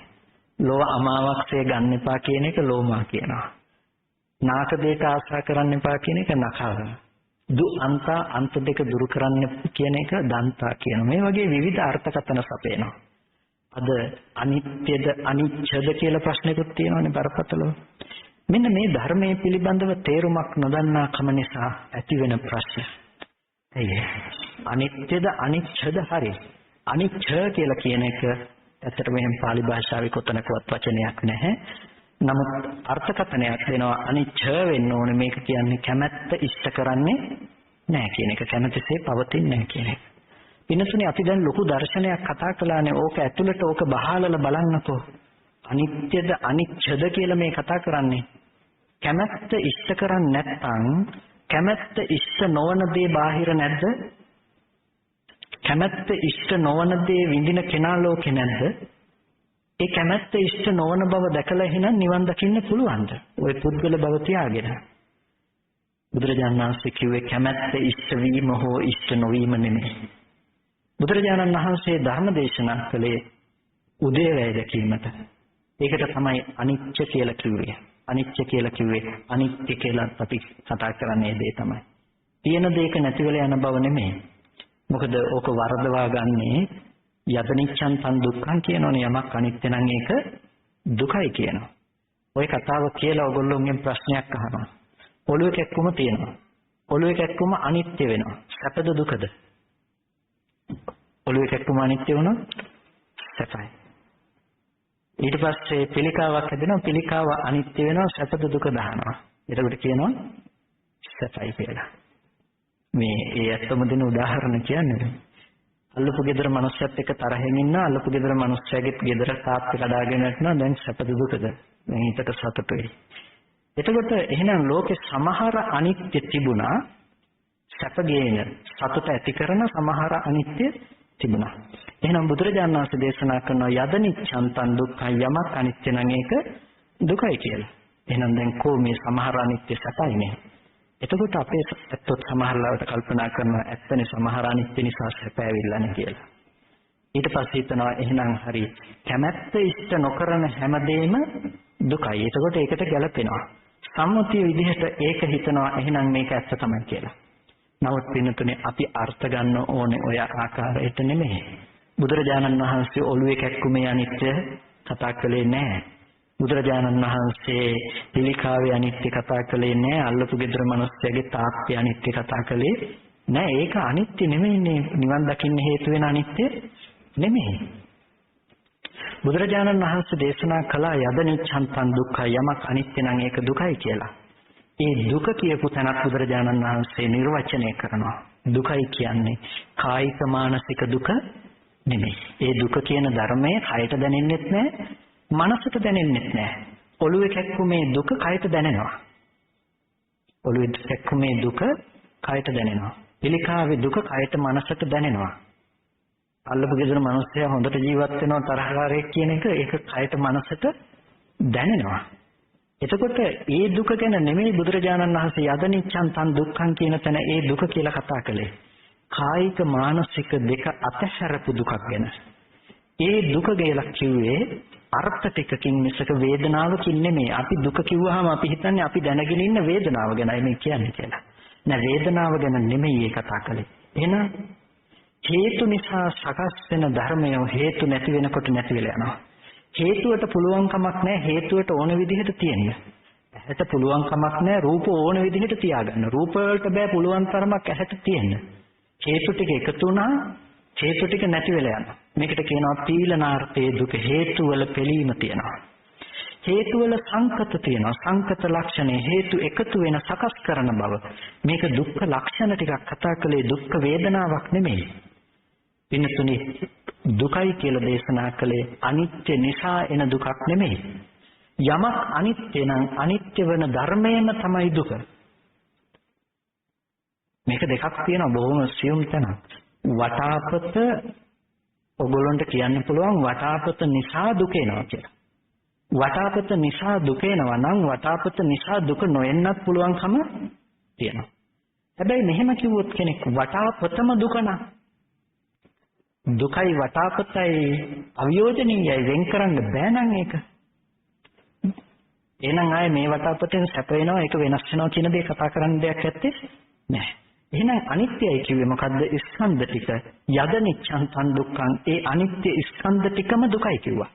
ආයේ කෙනෙකුට සැප වෙන්නත් බෑ ඒක, කෙනෙකුට උපේක්ෂා වෙන්න බෑ. ඒක දුකම තමයි. ඒක දුක්ඛ ධර්මතාවය. අපි අවබෝධ කරගන්න ඕනේ අන්නේ දුක්ඛ ආර්ය සත්‍ය නැතිනම් දුක්ඛ ධර්මතාවය තමයි අපි අවබෝධ කරගන්න ඕනේ. ඒකයි ඒක නුවණින් දකින්න කියලා කිව්වේ. නැත්තම් දුක විඳලා තේරුම් ගන්න පුළුවන් නේ. දුක අවබෝධ කරගන්න ප්‍රඥාවෙන් දකින්න. එහෙනම් ඔළුවේ කැක්කුමයි කියන තැන ඔළුවේ කැක්කුම හේතු නිසා සකස් කරපු දෙයක් නෙමෙයිද? හේතු නිසා සකස් කරපු දෙයක්. ඒ නිසා තමයි ඒක දුක්ඛ ලක්ෂණය තියෙනවා. ඒ නැත්තම් වේදනාව නිසා නෙමෙයි. ඔළුවේ කැක්කුම හොඳයි කියන දේත් හේතු නිසා නෙමෙයිද සකස් වුනේ? හේතු නිසා සකස් වුනේ. එහෙනම් ඒකටක් කියනවා මොකක් කියලාද? දුක්ඛ ලක්ෂණ ටිකකින් යුක්ත දුක්ඛ ධර්මයක් කියලා.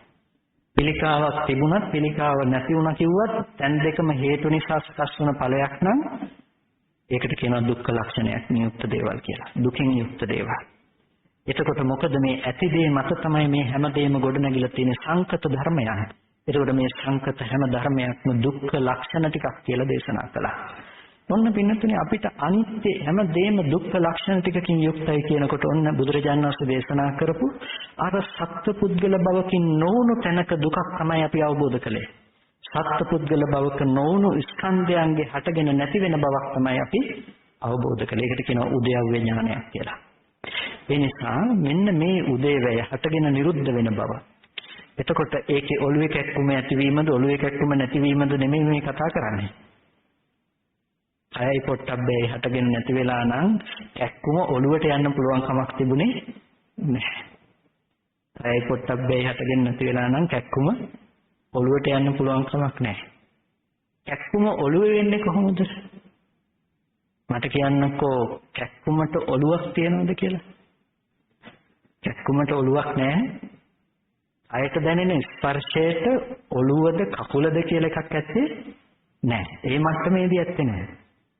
එහෙනම් ඒ ස්පර්ශය ඇති වුණාට පස්සේ අපි මානසිකව කල්පනා කරනවා මේ අඩි 5ක 6ක ඇඟේ මෙන්න මේ මෙතනට තමයි මේ වේදනාව දැනෙන්නේ කියලා අපි උපාදාන වශයෙන් අල්ල ගන්නවා. අන්න එතකොට තමයි අපිට ඔළුවේ කැක්කුම ඇවිල්ලා තියෙන්නේ. එතකොට ඔළුවේ කැක්කුම හොඳ වුණත් නැතත් ඔළුවේ කැක්කුම එන තැන කෙලෙස් සහිත තැනක්. ඔළුවේ කැක්කුම එන තැන කෙලෙස් සහිත තැනක්. කැක්කුමට ඔළුව තිබුණේ නැහැ. ඒක ස්පර්ශ ධර්මයේ ස්පර්ශ මට්ටමෙන්ම හටගෙන නිරුද්ධ වෙන බව තමයි අනිත්‍ය කිව්වේ. ඒක අය ඔළුවේ කැක්කුම ළඟට යනකම් උඩුදුවන්න අවශ්‍යතාවයක් නැහැ. ඒ නිසා ස්පර්ශයේ ස්පර්ශ මාත්‍රෙම හටගෙන නැති වෙනවා කියලා දැක්කම එතනින්ම අනිත්‍ය දකින්න තැන ගැන තමයි මේ කතා කරන්නේ. එතනින් එහාට යන්න දෙයක් නැත්තේ නැහැ. ඒ නිසා මේ වගේ බොහොම ගැඹුරු ධර්මයක් අපිට බුදුරජාණන් වහන්සේ දේශනා කළා. ඉතින් ආධුනික පිරිසක් බොහෝ ඇති මේ කියපු දේ ගොඩාක් ගැඹුරුයි කියලාත් හිතෙන්නත් ඇති. හැබැයි අපිට සිද්ධ වෙනවා මේ කියන දේ තේරුම් ගන්නත්. කෙනෙකුට හිතෙන්න පුළුවන් ඉදා සුනීත සෝතාකලත් ඔය ටික දැනගෙනද නිවන් දැක්කේ? ඔය ඔක්කොම හිතන්න ඕනේද නිවන් දකින්න කියලා? එහෙම හිතන සමහරක් අයට අමතකයි සත්‍යකට නිවන් දකින්න බැරි වුණා කියලා. සත්‍යක නිවන් දැක්කේ නෑ. එදා හිටපු මහා වාදියෙක්, පඬිතෙක්, ඉගෙනගත්ත කෙනෙක්. හැබැයි යාට නිවන් දකින්න බැරි වුණා. හැබැයි සුනීත සෝපාක නිවන් දැක්කා. නිවන් දැකීමේ තාක්ෂණය තිබුණේ ඒ පැත්තේ නෙමෙයි. ඒ නිසා මේ ඔක්කොම ඉගෙන ගන්න ඕනේ කියනවත් නෙමෙයි. ඒ නිසා සුනීත සෝපාකගේ තර්කය මෙතෙන්ට ගැලපෙන්නේ නැහැ. ඒ සුනීත සෝපාකල සසරේ ඉන්නකොට ඒ තරම් පුරුදු කරලා තිබ්බා.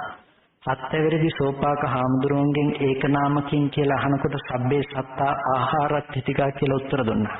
එක කියන්නේ මොකද්ද කියලා අහනකොට සියලු සත්වයෝ ආහාරයෙන් ප්‍රත්‍යයෙන් යැපෙත් කියන උත්තරය දුන්නේ. ද්වේ නාමකින් කියලා අහනකොට දෙක කියන්නේ මොකද්ද කියලා නාමංච රූපංච කියලා උත්තර දුන්නා.